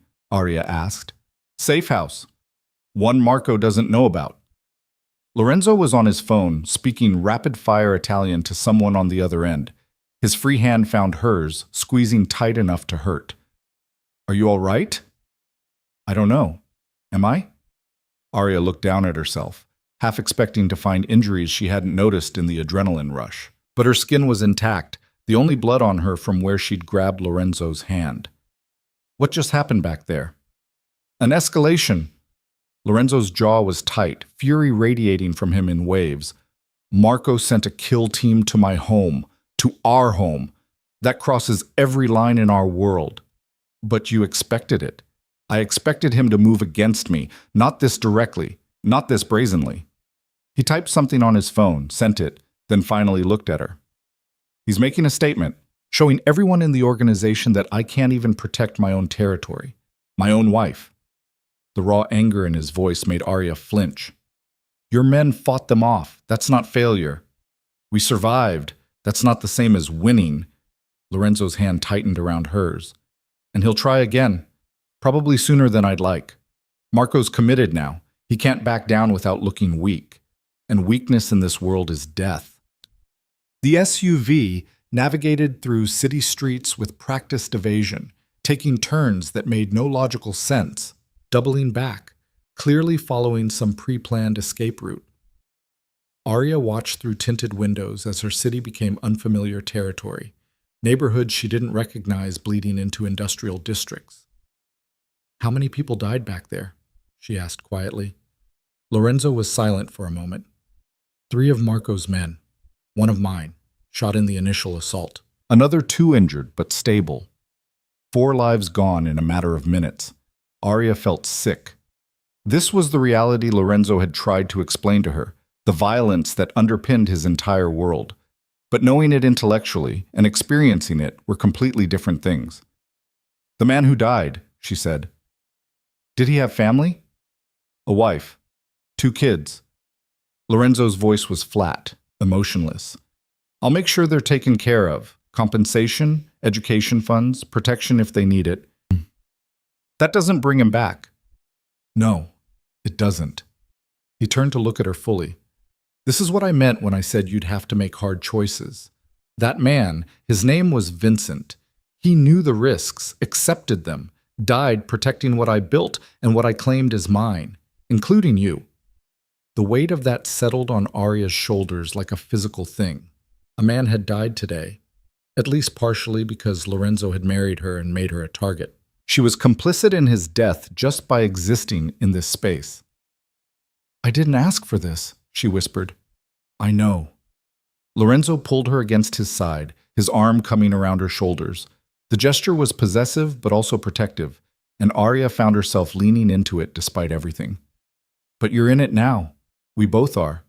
And the only way out is through." The safe house turned out to be an unremarkable townhouse in a middle-class neighborhood, the kind of place no one would think to look for Lorenzo Vieri.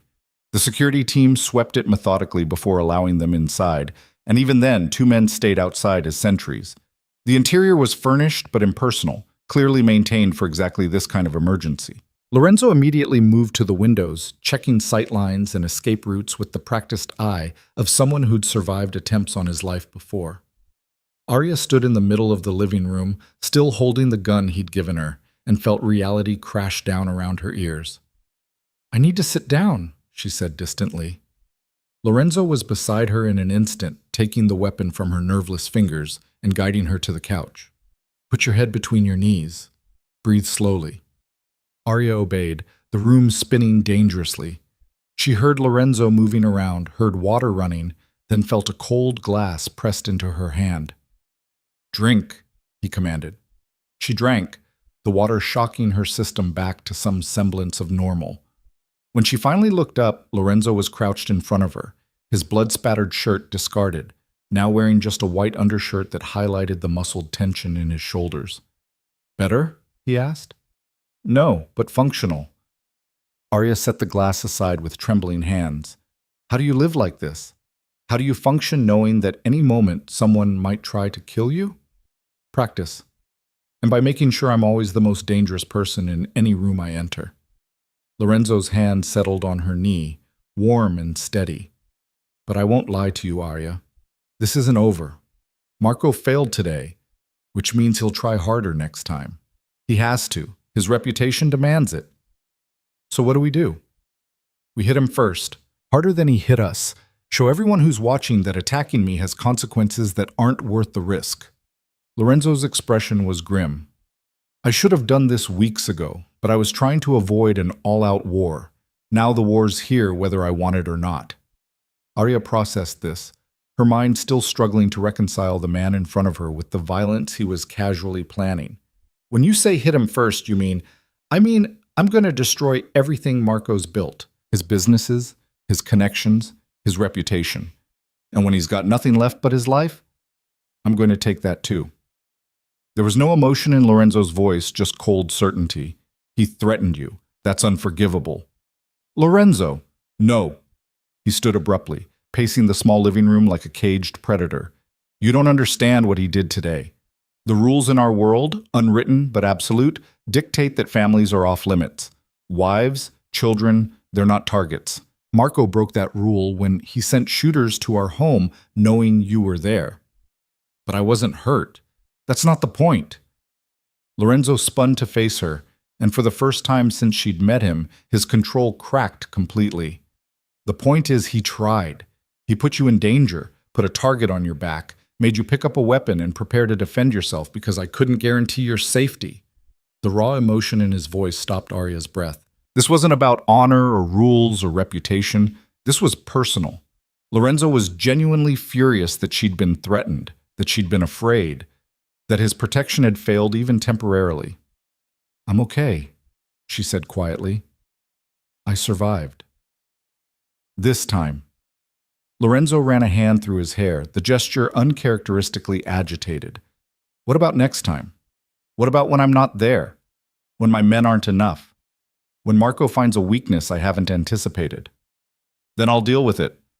"How?" "You don't know how to fight in this world, Arya. You're smart and brave and stronger than you realize, but that's not enough against people who've spent their entire lives learning how to kill." Arya stood, crossing to where Lorenzo stood, radiating tension. "Then teach me." He blinked, pulled from his spiral of rage and worry. "What?" "Teach me. You said I don't know how to fight in your world. Fine. Show me how. Teach me to shoot properly, to defend myself, to see threats before they materialize." She grabbed his shirt, forcing him to look at her. "I'm tired of being the liability, Lorenzo. I'm tired of being the thing you have to protect because I'm too weak to protect myself. If I'm going to survive in your world, I need to learn its language." Lorenzo stared at her, something shifting behind his eyes. Then, without warning, he kissed her. It wasn't like the performative kiss at the wedding or the public displays at the gala. This was raw and desperate, his hands fisting in her hair, his mouth claiming hers with an intensity that stole her breath. Arya's hands gripped his shoulders, and for a moment she forgot about the attack, about Marco, about everything except the heat of Lorenzo's body against hers and the way her entire nervous system lit up like fire. When he finally pulled back, they were both breathing hard. "That," Lorenzo said roughly, "was extremely inappropriate given the circumstances." "Probably," Arya agreed, her lips tingling. "We just survived an assassination attempt. You're in shock. I'm running on adrenaline and rage. This is terrible timing. The worst. And I'm going to kiss you again." This time Arya met him halfway, her arms wrapping around his neck as he lifted her against him. The kiss deepened, became something fierce and claiming, a release of all the tension that had been building between them since the moment they'd met. Arya felt herself responding in ways she'd never expected, her body making decisions her mind hadn't authorized. When they finally broke apart, Lorenzo rested his forehead against hers, his breathing ragged. "This complicates things," he said. "Everything's already complicated." "Fair point." His hand settled on her waist, holding her steady. "Arya, I need to know, was that shock talking or—" "I don't know," she interrupted honestly. "I don't know what I feel anymore. Fear, anger, attraction. It's all tangled together until I can't tell what's real and what's just survival instinct." Lorenzo's expression softened. "That's honest, at least." "You said you'd never lied to me. I'm trying to extend the same courtesy." Arya stepped back, putting distance between them before she could make any more decisions she wasn't ready for. "But right now we have bigger problems than whatever this is between us." Agreed. Lorenzo's control was sliding back into place, the mask of the calculated crime lord replacing the man who'd kissed her like she was oxygen and he was drowning. "Marco will expect me to regroup to fortify my position, which means the last thing he'll anticipate is an immediate counterattack." "You're going after him tonight." "I'm going after him now." Lorenzo moved to a closet, pulling out weapons and tactical gear that had been pre-positioned. "I have people tracking his movements, his safe houses, his known associates. The moment I have a location, I'm moving." Arya watched him prepare for violence with the same methodical precision he applied to everything else. "And what am I supposed to do? Wait here?" "Yes, with security outside and instructions to move you again if there's any sign of trouble." Lorenzo checked a gun, holstered it, then turned to face her. "I know you want to help, but this is beyond what you're ready for." "You don't get to decide what I'm ready for." "Actually, I do, because I'm the one who'll have to live with it if you get hurt trying to prove yourself." He crossed to her, his hands framing her face with the same gentleness he'd shown earlier. "Let me do this, Arya. Let me protect you the only way I know how." She wanted to argue, to insist she was capable of more than cowering in a safe house. But the truth was, Lorenzo was right. She didn't know how to function in a firefight, didn't know the tactics and strategies that kept people alive in his world. Not yet. "When you get back," she said instead, "you start training me. No excuses, no delays. You promise to teach me to survive in your world, and I'm holding you to that." Lorenzo's mouth curved in something that wasn't quite a smile. Deal. He kissed her again, brief and hard, then released her. Stay here. Stay safe. I'll be back before morning. Lorenzo. Arya caught his arm as he turned to leave. Be careful. Marco's proven he's willing to break rules. Don't give him another chance to surprise you. Something warm flickered in his expression. Is that concern I hear, Mrs. Vieri? It's pragmatism. If you die, I'm completely vulnerable. Right, pragmatism. But his eyes said he knew better, that he'd seen the same tangled emotions in her that she'd admitted to feeling. I'll be careful. Then he was gone, and Arya was alone in the safe house with nothing but her thoughts and the echo of gunfire still ringing in her ears. She moved through the small space restlessly, too wired to sit still. The security team outside was a presence she felt more than saw, shapes moving past windows, voices murmuring into radios. They were Lorenzo's people, loyal to him in ways Arya was only beginning to understand. One of them had died today protecting what Lorenzo claimed as his, including her. The thought wouldn't leave her alone. Vincent, a man she'd never met, whose face she'd never seen, had taken bullets meant for the people inside Lorenzo's penthouse, had made the calculation that his life was worth less than his employer's interests. Had he known what he was signing up for? Had he understood that marrying some stranger would expand the list of things worth dying for? Arya found herself in the bathroom, staring at her reflection. Her makeup was smudged, her hair disheveled, her eyes wide with residual shock. But beneath that, she saw something else emerging, a hardness that hadn't been there a week ago, a calculation in her gaze that looked disturbingly like Lorenzo's. She was changing, becoming something other than the woman who'd stood at that altar in a dress that felt like a shroud. The question was whether she was becoming stronger or just more damaged. Her phone buzzed. Arya pulled it out, her heart jumping at the thought that it might be Lorenzo with news. But the number was unknown, and the message made her blood run cold. Enjoying the safe house? Lorenzo's predictable. I knew he'd bring you here, but don't worry, I'm not coming for you tonight. I want you to watch him fail first. Then we'll talk about that offer again. Arya stared at the message, her hands shaking. Marco knew where they were, had known, apparently, exactly what Lorenzo would do in response to the attack, which meant Lorenzo wasn't surprising him with a counterattack. He was walking into whatever trap Marco had prepared. She tried calling Lorenzo. It went straight to voicemail. She tried the security team leader. Same result. They were already engaged, already moving, and she had no way to warn them that Marco had anticipated their every move. Arya made a decision that terrified and exhilarated her in equal measure. She grabbed her jacket and the gun Lorenzo had left on the counter. The security team was outside, but they were watching for external threats, not expecting her to do something monumentally stupid. She slipped out the back door while they were doing a perimeter sweep, moving quickly through the narrow alley behind the townhouse. Her heart hammered against her ribs, but she didn't stop. Couldn't stop. Lorenzo had walked into a trap because he was trying to protect her, and she refused to sit safely in a house while he died for her. The city streets were dark and unfamiliar, but Arya had grown up here. She knew how to navigate, how to blend in, how to disappear when necessary. And right now, disappearing was the only thing keeping Marco's people from noticing her. She didn't have a plan beyond finding Lorenzo and warning him. Didn't know where he'd gone or how she'd get there. But standing still while he walked into an ambush wasn't an option her conscience could accept. Arya flagged down a cab 3 blocks away, her mind racing. Lorenzo's world operated in patterns, territories and safe houses and meeting places that stayed consistent because changing them meant vulnerability. If Marco knew about this safe house, he probably knew about Lorenzo's other locations too, which meant Lorenzo would go somewhere unexpected.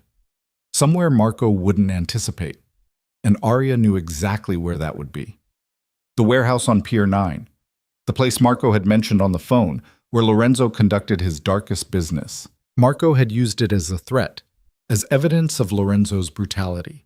But he'd revealed its existence in the process, which meant Lorenzo would never use it for actual operations now that his enemy knew about it. Unless that was exactly the point. Unless Lorenzo was using Marco's knowledge against him, choosing the one place Marco would dismiss as too obvious. Arya gave the cab driver an address near the waterfront and watched the city blur past, praying she was right. Praying she wasn't too late. Praying that her newly forming instincts for this world weren't leading her into the exact kind of danger Lorenzo had tried to protect her from. The warehouse district was deserted at this hour, nothing but shipping containers and industrial buildings locked up for the night. Arya paid the driver and walked the last 3 blocks on foot, her senses straining for any sign of Lorenzo's team. She found them positioned around a massive warehouse near the end of the pier, their vehicles hidden in shadows, weapons drawn and ready. Arya's heart leapt. She'd been right. Lorenzo was here, but so was someone else. Movement on the warehouse roof caught her eye. Snipers, at least 3 of them, positioned with clear sightlines to the entrances.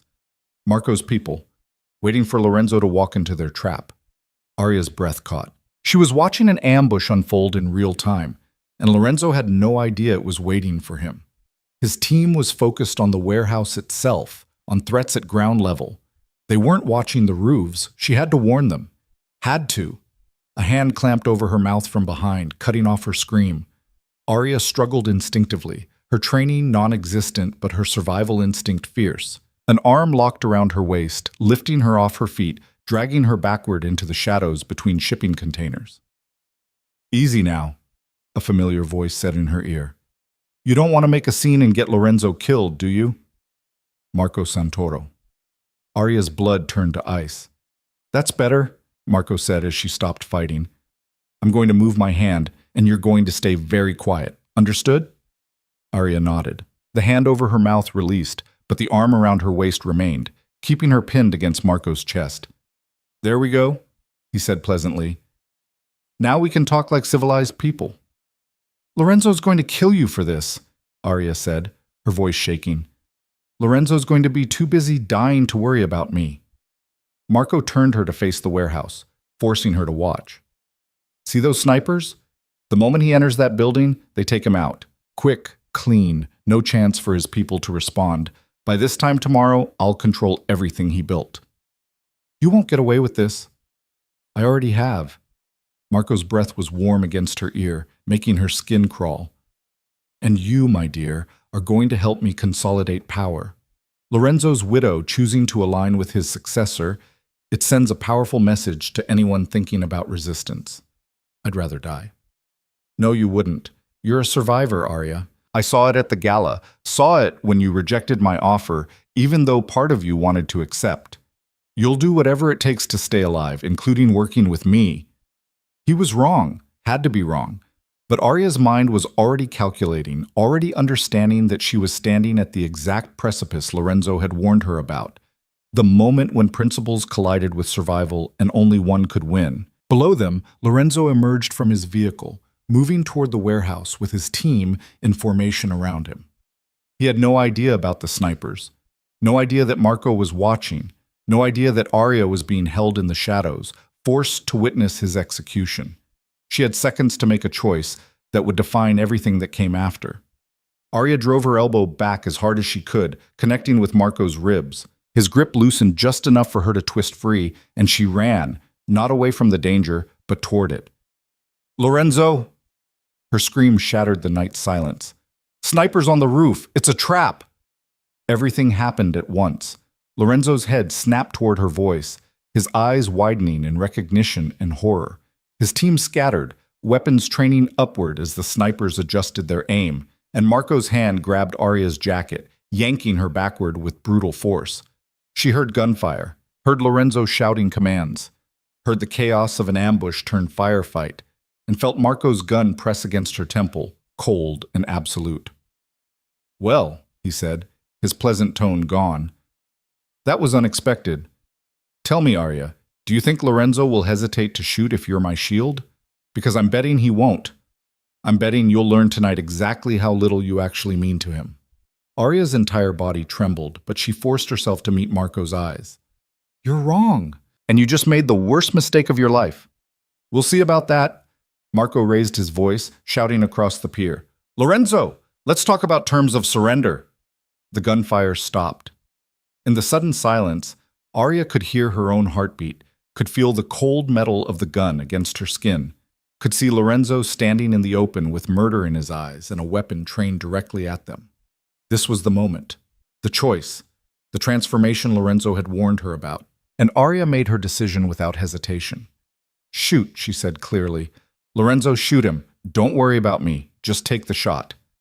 Marco's gun pressed harder against her temple. "She's bluffing." "I'm not." Arya kept her gaze locked on Lorenzo's. "He's using me as a shield. But if you kill him, his people scatter. The threat ends. So take the shot." Lorenzo's expression was unreadable, his weapon steady. For a long moment, nobody moved, nobody breathed. The entire world balanced on the edge of a trigger pull. Then Lorenzo's gun barked once, the sound impossibly loud in the silence. And everything went dark. Arya's ears rang from the gunshot, the sound reverberating through her skull like a physical blow. For one terrible moment, she thought Lorenzo had missed, that the bullet had found her instead of Marco. But then she felt Marco's grip on her jacket loosen, felt his body weight shift and stumble backward, and she understood. Lorenzo had taken the shot, through her, past her, threading a needle in the dark with her life hanging in the balance. And he hadn't missed. Marco hit the ground hard, clutching his shoulder where Lorenzo's bullet had torn through muscle and bone. His gun clattered away across the concrete, and Arya stood frozen between them, alive, unharmed, trembling so violently she could barely stay on her feet. Lorenzo was moving before Marco fully collapsed, his team converging on the wounded man with weapons drawn. But Lorenzo's attention was entirely on Arya, his face carved from stone as he closed the distance between them in long strides. "Are you hurt?" His hands were on her immediately, checking for injuries with frantic precision. "Did he hurt you?" "Arya, talk to me." "I'm fine." Her voice sounded distant to her own ears. "You shot him. You told me to." Lorenzo's hands framed her face, forcing her to look at him. "You told me to take the shot, so I did. But if I'd been wrong, if that bullet had been half an inch to the left..." He didn't finish the sentence. Didn't need to. Arya saw the truth written in his expression. The terror he'd felt pulling that trigger, the calculation he'd made in a split second, the choice between her safety and ending the threat. And he'd chosen to trust her judgment, to believe she knew what she was asking for. "I knew you wouldn't miss," Arya said, her hands covering his where they rested against her cheeks. "I knew you'd make the shot. Your faith in me is terrifying." Lorenzo pulled her against his chest, his arms wrapping around her with crushing force. She felt the rapid hammer of his heartbeat, felt the tremor in his hands that betrayed how close to losing control he actually was.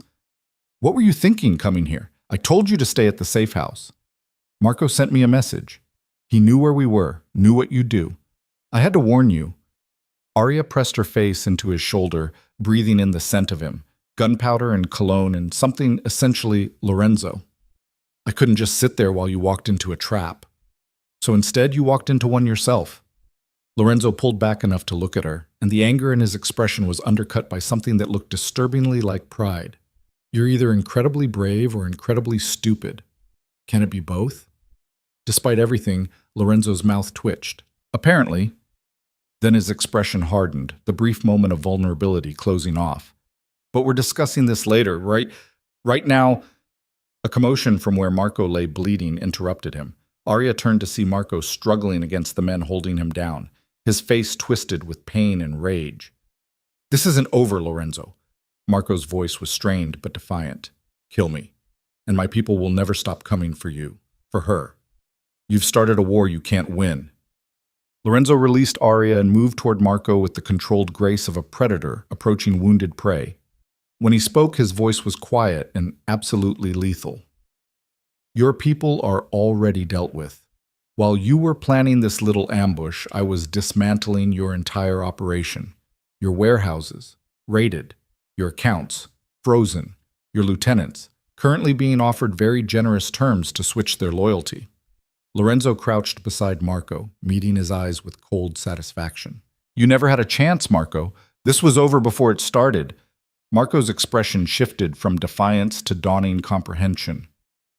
"The warehouse, this was a trap." "Yes."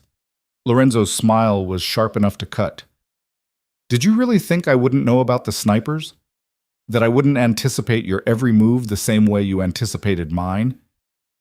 He stood, looking down at his former associate with something like disappointment. I trained you better than this.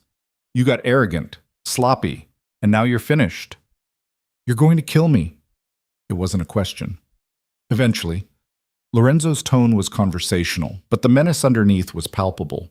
But first, you're going to give me the names of everyone who supported you in this. Every person who thought challenging me was a good idea. Every connection you used, every resource you tapped. And then, he paused, his gaze flicking to Arya. Then I'm going to let my wife decide what happens to you. Arya's breath caught.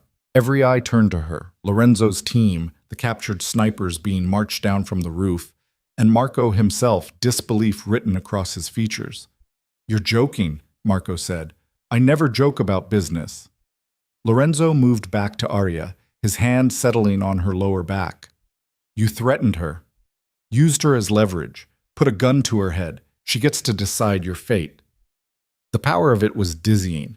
Arya understood what Lorenzo was offering, not just revenge, but agency. The choice to show mercy or demand justice, to prove herself capable of the hard decisions this world required. Marco had been right about one thing. She was a survivor. But he'd been wrong about what that meant. I want him alive, Arya said clearly. Not out of mercy, but because killing him makes him a martyr. His people can rally around that, use it to justify continued attacks. She met Marco's eyes, saw the surprise there. But keeping him alive, broken and powerless, proof that challenging Lorenzo ends in complete destruction, that sends a message that lasts. Silence followed her words. Then Lorenzo's hand tightened on her back, and she knew she'd passed some test she hadn't fully understood she was taking. You heard her, Lorenzo said to his team. Get him medical attention, then lock him down. Maximum security. No visitors, no communications. He lives the rest of his life knowing he failed. Marco's face went pale. Death would have been easier, cleaner. What Arya had sentenced him to was worse, a living example of what happened to Lorenzo's enemies. You've become one of them, Marco said, his voice hollow. Congratulations, Arya. You're a monster now, just like him. The words should have hurt, should have made her question herself. But Arya looked at the man who'd held a gun to her head, who'd tried to use her as a pawn in his game for power, and felt nothing but cold certainty. No, she said. I've become something worse. I'm a monster who chose this path instead of having it forced on me. That makes me far more dangerous than you ever anticipated. Lorenzo's team moved Marco away, his protests fading into the night. The snipers followed, disarmed and defeated, and gradually, the pier emptied until it was just Arya and Lorenzo standing in the aftermath of a war that had lasted less than a week but had changed everything. That was quite a speech, Lorenzo said quietly. I meant every word. Arya turned to face him fully. He was right, you know. I have become something different, someone I wouldn't have recognized a week ago. Is that a problem? I don't know yet. She looked down at her hands, half expecting to see blood, even though she hadn't pulled a trigger. I told you to shoot through me, sentenced a man to a fate worse than death, and I don't feel guilty about either choice. That should terrify me. But it doesn't. No, it doesn't. Arya met his gaze. What does that make me? Lorenzo stepped closer, his hand settling on her waist with the same possessive certainty he'd shown since the moment they'd met. It makes you someone who understands the reality of survival. Someone who can make hard choices without falling apart afterward. Someone, he paused, something shifting in his expression. Someone I can actually trust to stand beside me instead of behind me. The admission hung between them, heavy with implications. Lorenzo had spent their entire marriage trying to protect her, to keep her separate from his world's darkness. But tonight, Arya had proven she could navigate that darkness herself, could make the brutal calculations required to survive it. I'm not sure that's a compliment, Arya said. It's the highest one I can give. Lorenzo's thumb traced patterns on her hip through her jacket. You could have stayed hidden, could have let Marco take me out and then accepted whatever he offered. But you didn't. You ran toward the danger, warned me about the trap, and then made the choice that kept both of us alive. I couldn't let you die for me, not when I had the power to stop it. Even though it meant becoming complicit in violence, Even though it meant crossing a line you can never uncross? Arya thought about that. About the woman she'd been a week ago, standing at an altar in a dress that felt like a shroud. That woman wouldn't have survived tonight, wouldn't have made the choices necessary to turn Marco's trap against him. But that woman was gone, dead and buried under the weight of hard lessons and harder truths. I crossed that line the moment I married you, she said finally. Everything after was just accepting the reality of where I already stood. Lorenzo's expression softened into something that might have been respect or might have been something deeper. You're extraordinary, you know that? I'm adapting, that's all. No. His hands tightened on her waist. Adapting is surviving. What you did tonight, that was conquering. There's a difference. Before Arya could respond, his phone buzzed. Lorenzo checked it, his expression shifting to satisfaction. Marco's operations are completely dismantled. His people are either in custody or have already switched sides. His financial backing has evaporated. He looked up at Arya. It's over. The threat's eliminated. Just like that? Just like that. Well, Lorenzo pocketed his phone. I told you. I was dismantling his organization while he was focused on this ambush. He thought he was hunting me, but I was the one setting the trap. His attack on the penthouse, the chase to the safe house, even him knowing our location, all of it was designed to make him feel in control while I systematically destroyed everything he'd built. Arya processed this, understanding clicking into place. You used me as bait. I used us both as bait. Lorenzo's gaze didn't waver. And I knew it was dangerous, knew there was a chance something would go wrong. But I also knew that Marco's arrogance would make him focus on the visible threat, me protecting you, while missing the larger strategy. You could have told me. Would you have played your part as convincingly if you'd known it was theater? Probably not. Arya's fear had been real, her desperation genuine, and that authenticity had sold the performance, had made Marco believe he was winning right up until the moment Lorenzo's trap closed around him. I hate that you're right, she said. I hate that I had to use you that way. Lorenzo pulled her closer until they were pressed together in the shadows of the warehouse district. But I'd do it again if it meant keeping you safe in the long run. That's who I am, Arya. That's who I'll always be. She should have been angry, should have felt manipulated and betrayed. But standing there in the aftermath of violence, with the smell of gunpowder still in the air and the memory of Lorenzo's bullet whistling past her head, Arya found she understood. This was Lorenzo's world, and if she was going to survive in it, not just survive, but thrive, she needed to accept that deception and strategy were as much tools of survival as weapons and violence. Take me home, she said. Lorenzo's expression flickered with surprise. Home? The penthouse.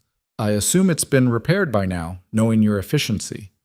Arya reached up, her fingers tracing the line of his jaw. Take me home, Lorenzo. I'm tired of running and hiding. I want to sleep in my own bed in the home I apparently share with you now. Something fierce and possessive flared in Lorenzo's eyes. Our home, he corrected. Not mine. Ours. The word settled over Arya like a brand. Our home. Our life. Our future bound together by choices made and lines crossed. She'd stopped being Lorenzo's prisoner, somewhere between the wedding and tonight, had transformed from captive to partner through trial and fire, and decisions that redefined who she was at her core. Our home, she agreed. Let's go. The drive back was quiet, both of them lost in their own thoughts. Lorenzo's hand found hers in the darkness of the SUV, his fingers threading through hers with a gentleness that contrasted sharply with the violence they'd just survived. Arya stared out the window as the city passed by. This place she'd lived her entire life but was only now truly seeing. Every street corner could hide one of Lorenzo's people or his enemies. Every business might be a front for something darker. The city was a chessboard, and she'd just learned she was a player rather than a piece. The penthouse had indeed been repaired. The windows replaced, the damage erased, everything returned to its pristine state as if the attack had never happened. But Arya knew better now. Knew that the surface polish hid the violence underneath, that beauty and brutality were two sides of the same coin in Lorenzo's world. Their world, she corrected herself. She was part of this now, complicit and committed in ways that couldn't be undone. Lorenzo's security team swept the penthouse before allowing them entry, but the precaution felt almost routine now. This was their life. Constant vigilance, perpetual awareness of threats, security as a fact of existence rather than an exception. When they were finally alone, Lorenzo moved to pour himself a drink. He held up the bottle in silent question, and Arya nodded. They stood at the window overlooking the city, glasses in hand, watching the lights that represented millions of lives being lived in ignorance of the war that had just concluded in their midst. "What happens now?" Arya asked. "Now we consolidate. Make sure everyone understands that challenging me comes with consequences they can't afford." Lorenzo took a drink. "There will be meetings, demonstrations of power, strategic alliances reinforced, the usual aftermath of conflict. And Marco will live the rest of his life in a cell, exactly as you prescribed, a warning to anyone else who thinks about following his path." Lorenzo turned to look at her. "You made the right call, by the way. Keeping him alive sends a stronger message than killing him would have." "I know." Arya sipped her drink, the burn of expensive whiskey grounding her. "I'm learning how to think like you. Not sure if that's progress or corruption. Maybe it's both." Lorenzo set his glass down and moved behind her, his arms coming around her waist, his chin resting on her shoulder.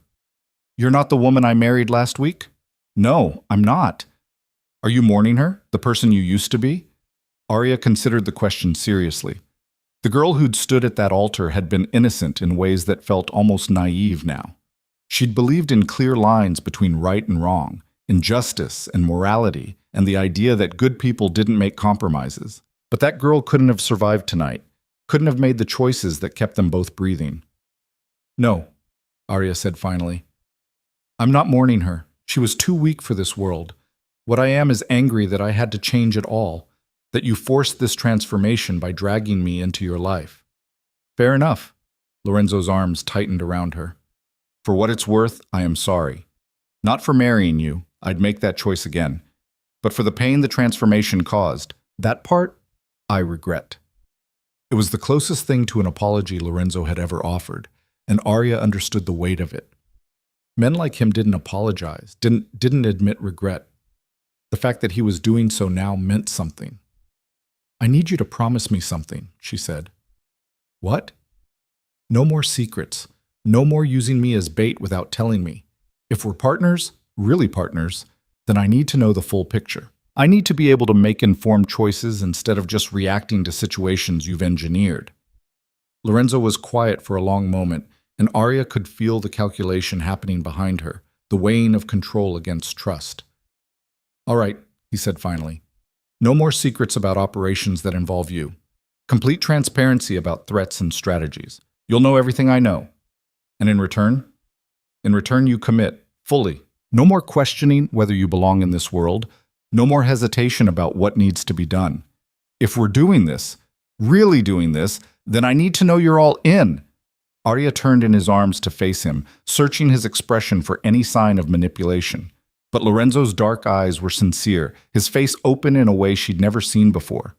This was the choice that mattered, not the wedding that had been forced on her, but this moment, this decision to consciously step into his world instead of being dragged into it. "I'm all in," Arya said. "No more running. No more pretending this is temporary. This is my life now, and I'm choosing to embrace it." Lorenzo's expression shifted into something that might have been relief or triumph or both. Then he was kissing her, and this time there was no desperation or adrenaline fueling it, just certainty and heat and the promise of something neither of them had anticipated when this started. When they finally broke apart, Lorenzo rested his forehead against hers. "You terrify me, you know that?" "Good. You've terrified me since the moment we met. It's only fair." "That's not what I mean." His hands framed her face, thumbs stroking her cheekbones. "I mean, you've become the one thing I never thought I'd have, a weakness I can't afford to lose. If something happened to you now, after everything—" He didn't finish, but Arya understood. She'd become essential to him somewhere along the way, transformed from asset to liability to something far more dangerous, someone he actually cared about. "Then we protect each other," she said simply. You keep me alive with your strategies and resources. I keep you grounded with my honesty and perspective. We survive together. Together, Lorenzo repeated, testing the word. Then he smiled, and it was real. No calculation, no performance, just genuine warmth. I can work with that. They moved through the penthouse together, comfortable in a way that would have seemed impossible a week ago. Lorenzo made calls to his various operations, confirming that Marco's organization was fully dismantled and absorbed. Arya listened, learning the language of his business, understanding the mechanisms of power that kept his empire running. Eventually, exhaustion caught up with both of them. They ended up in Lorenzo's room by unspoken agreement, the line between his space and hers finally erased completely. Arya fell asleep wrapped in Lorenzo's arms, feeling safer than she had any right to feel given the violence they'd survived. But safety wasn't about the absence of danger anymore. It was about having someone beside you who understood the threats and knew how to fight them. When morning came, Arya woke to find Lorenzo already awake, watching her with an expression she couldn't quite read. "What?" she asked, just thinking about how much has changed in a week. His fingers traced idle patterns on her shoulder. "I married a stranger because she represented strategic value. Woke up this morning next to a partner who's proven herself more valuable than any business connection could be." Careful, Lorenzo. That almost sounded romantic. Maybe it was. He pulled her closer.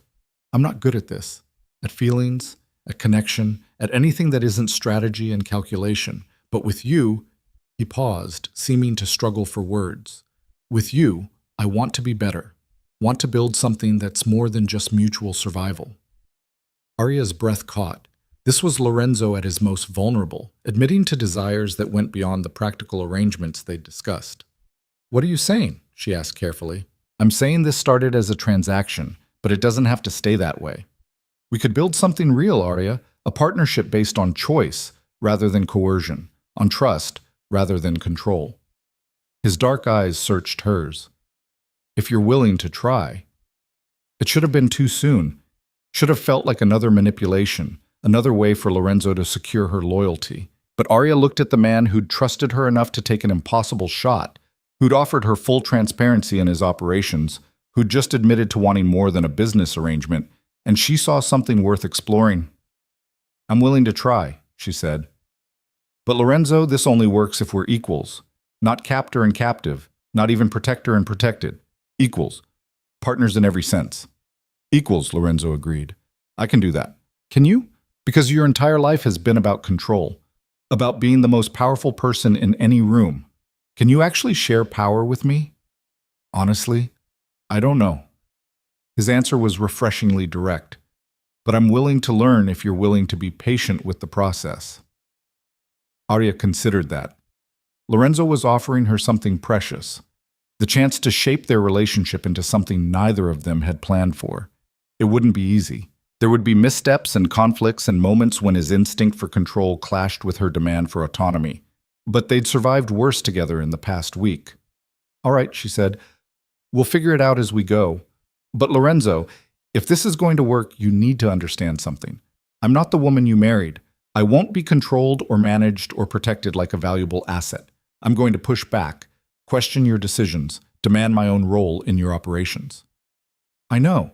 That's what makes you perfect for this." Lorenzo's smile was sharp and genuine. "I don't want another subordinate, Arya.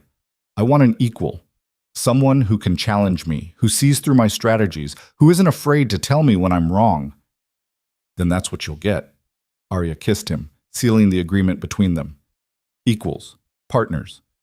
Whatever comes next, we face it together. The weeks that followed proved the truth of their commitment. Lorenzo brought Arya into his operations gradually but completely, teaching her the business, introducing her to key players, letting her sit in on meetings where decisions worth millions were made. She learned to read the subtle cues that indicated threats, to spot weaknesses in competitors' strategies, to understand the complex web of alliances and rivalries that defined Lorenzo's world. And she contributed. Her outside perspective caught things Lorenzo's people missed. Her different approach to problems yielded solutions they hadn't considered. She wasn't just Lorenzo's wife anymore. She was becoming a force in the organization in her own right. The training Lorenzo had promised began immediately.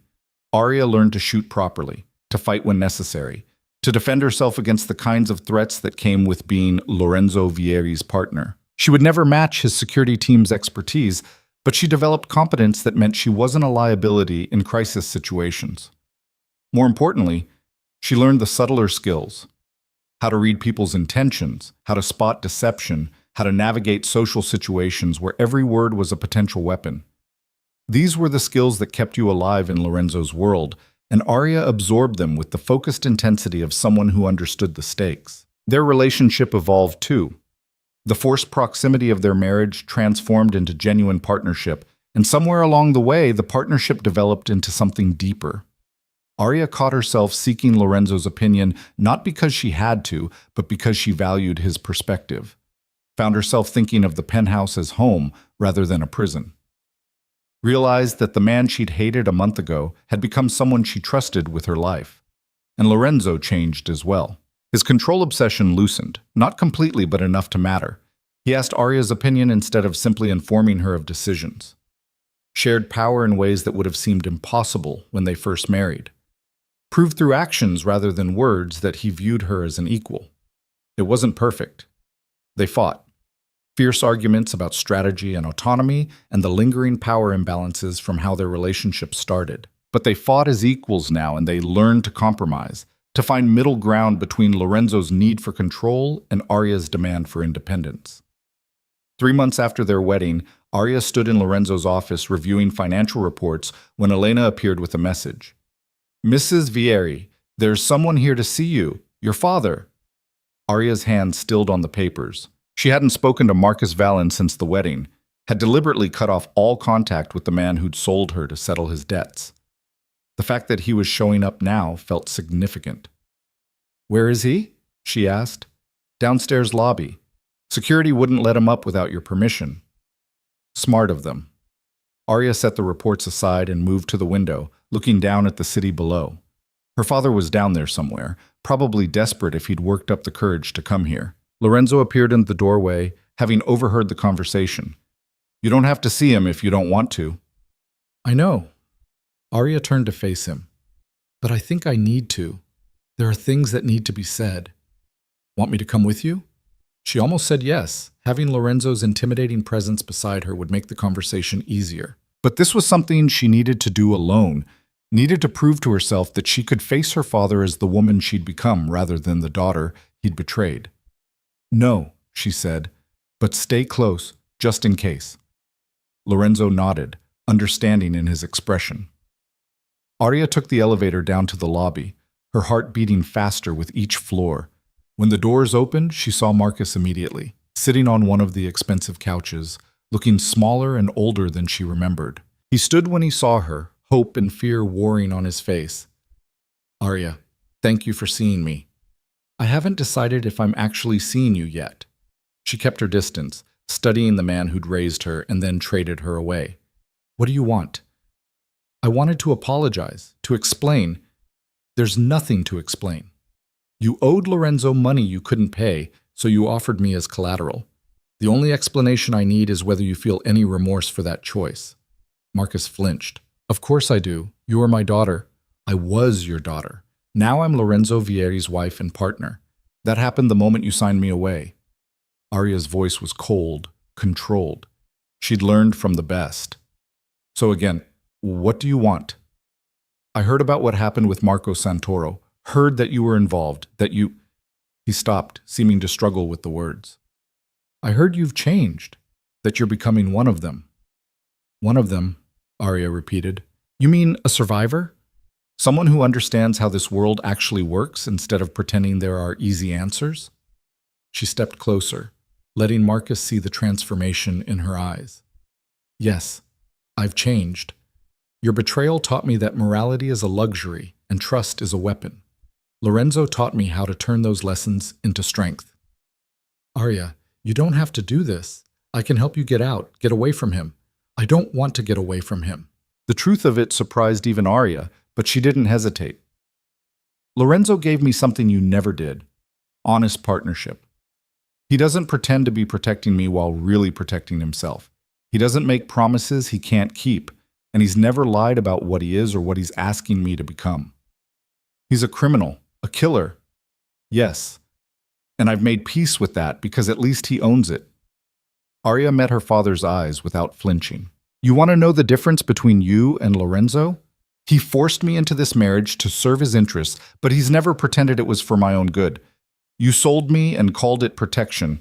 I'll take honest exploitation over comfortable lies every time. Marcus's face crumpled. I'm sorry. I know that doesn't fix anything, but I am truly sorry for what I did to you. Arya felt nothing looking at her father's regret. No satisfaction, no vindication, just cold assessment of whether his apology served any useful purpose. Your apology is noted, she said finally, but it changes nothing. We're done, Marcus. I don't want your guilt or your attempts at reconciliation. I don't want anything from you except distance. Please, Arya, go home. Rebuild your life without me in it. And don't come back here. She turned toward the elevator, then paused. Oh, and Marcus, your debt to Lorenzo is paid. Consider that your severance package from my old life. You'll never owe him again, but you'll also never have access to me or anything I build going forward. She left him standing in the lobby, his protest fading as the elevator doors closed. When she reached the penthouse, Lorenzo was waiting, concern in his expression. How did it go? He asked. It went exactly as it needed to.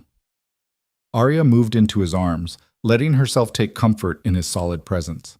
I don't need closure from him. I already have everything I need here. Lorenzo held her close, his hand stroking through her hair. You're sure about that? About choosing this life permanently? I'm sure. Arya pulled back to look at him. I'm not pretending this is perfect or that I don't sometimes miss the simplicity of my old life. But I know who I am now, what I'm capable of. And I built that with you through everything we survived together. But together, Lorenzo echoed, the word carrying weight it hadn't held at the beginning. I like the sound of that. So do I. They stood there in the penthouse that had transformed from prison to home, looking out at the city where they'd fought and survived and ultimately chosen each other despite everything that should have kept them apart.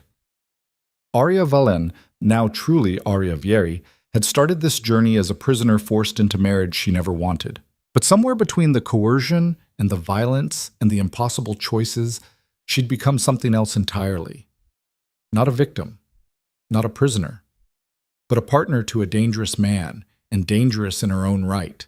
The transformation had cost her innocence and certainty and the comfortable belief that the world was divided neatly into good and evil. But it had given her something more valuable, agency, power, and a partnership built on brutal honesty rather than comfortable lies. What are you thinking? Lorenzo asked, studying her expression. I'm thinking that if someone had told me 3 months ago that I'd be standing here, genuinely content in a marriage that started as coercion, I would have called them insane. And now? Now I understand that sometimes the worst things that happen to us become the catalyst for becoming who we were always meant to be. Arya turned in his arms to face the window, looking out at their domain. You didn't rescue me, Lorenzo. You broke me down and forced me to rebuild myself stronger. I'm not sure if I should hate you or thank you for that. You can do both. His arms tightened around her waist. I did terrible things to you in the name of strategy and survival. But those terrible things also revealed who you really are beneath the person you thought you had to be. So hate me for the method, but recognize the result. It was the most honest assessment of their relationship either of them had voiced. Lorenzo had destroyed her old life, yes, but in doing so, he'd freed her from limitations she hadn't known existed. And she'd proven herself capable of not just surviving his world, but conquering it. No more running, Arya said, echoing words she'd spoken before. No more pretending this is temporary or forced. This is my choice now, to stand beside you, to build this empire together, to face whatever comes next as equals. No more running, Lorenzo agreed. Whatever comes next, we face it together. And there in the penthouse above the city, two people who should have been enemies, captor and captive, criminal and innocent, stood united by choice rather than coercion. The road that brought them together had been paved with violence and betrayal and transformation that neither had anticipated. But they'd walked that road and emerged as partners, bound not by rings or vows or strategy, but by the brutal honesty of having seen each other at their worst and choosing connection anyway. The future would bring new challenges, new threats, new moments when they'd have to choose between principles and survival. But they would face those moments together, two forces forged in fire into something neither could have become alone. Arya had entered Lorenzo's world as payment for another man's sins. She remained there by her own choice, having discovered that freedom wasn't about escaping chains, it was about choosing which ones you wore and why. And she had chosen this. Chosen him. Chosen the dangerous, complicated, brutally honest partnership they'd built from the wreckage of coercion and compromise.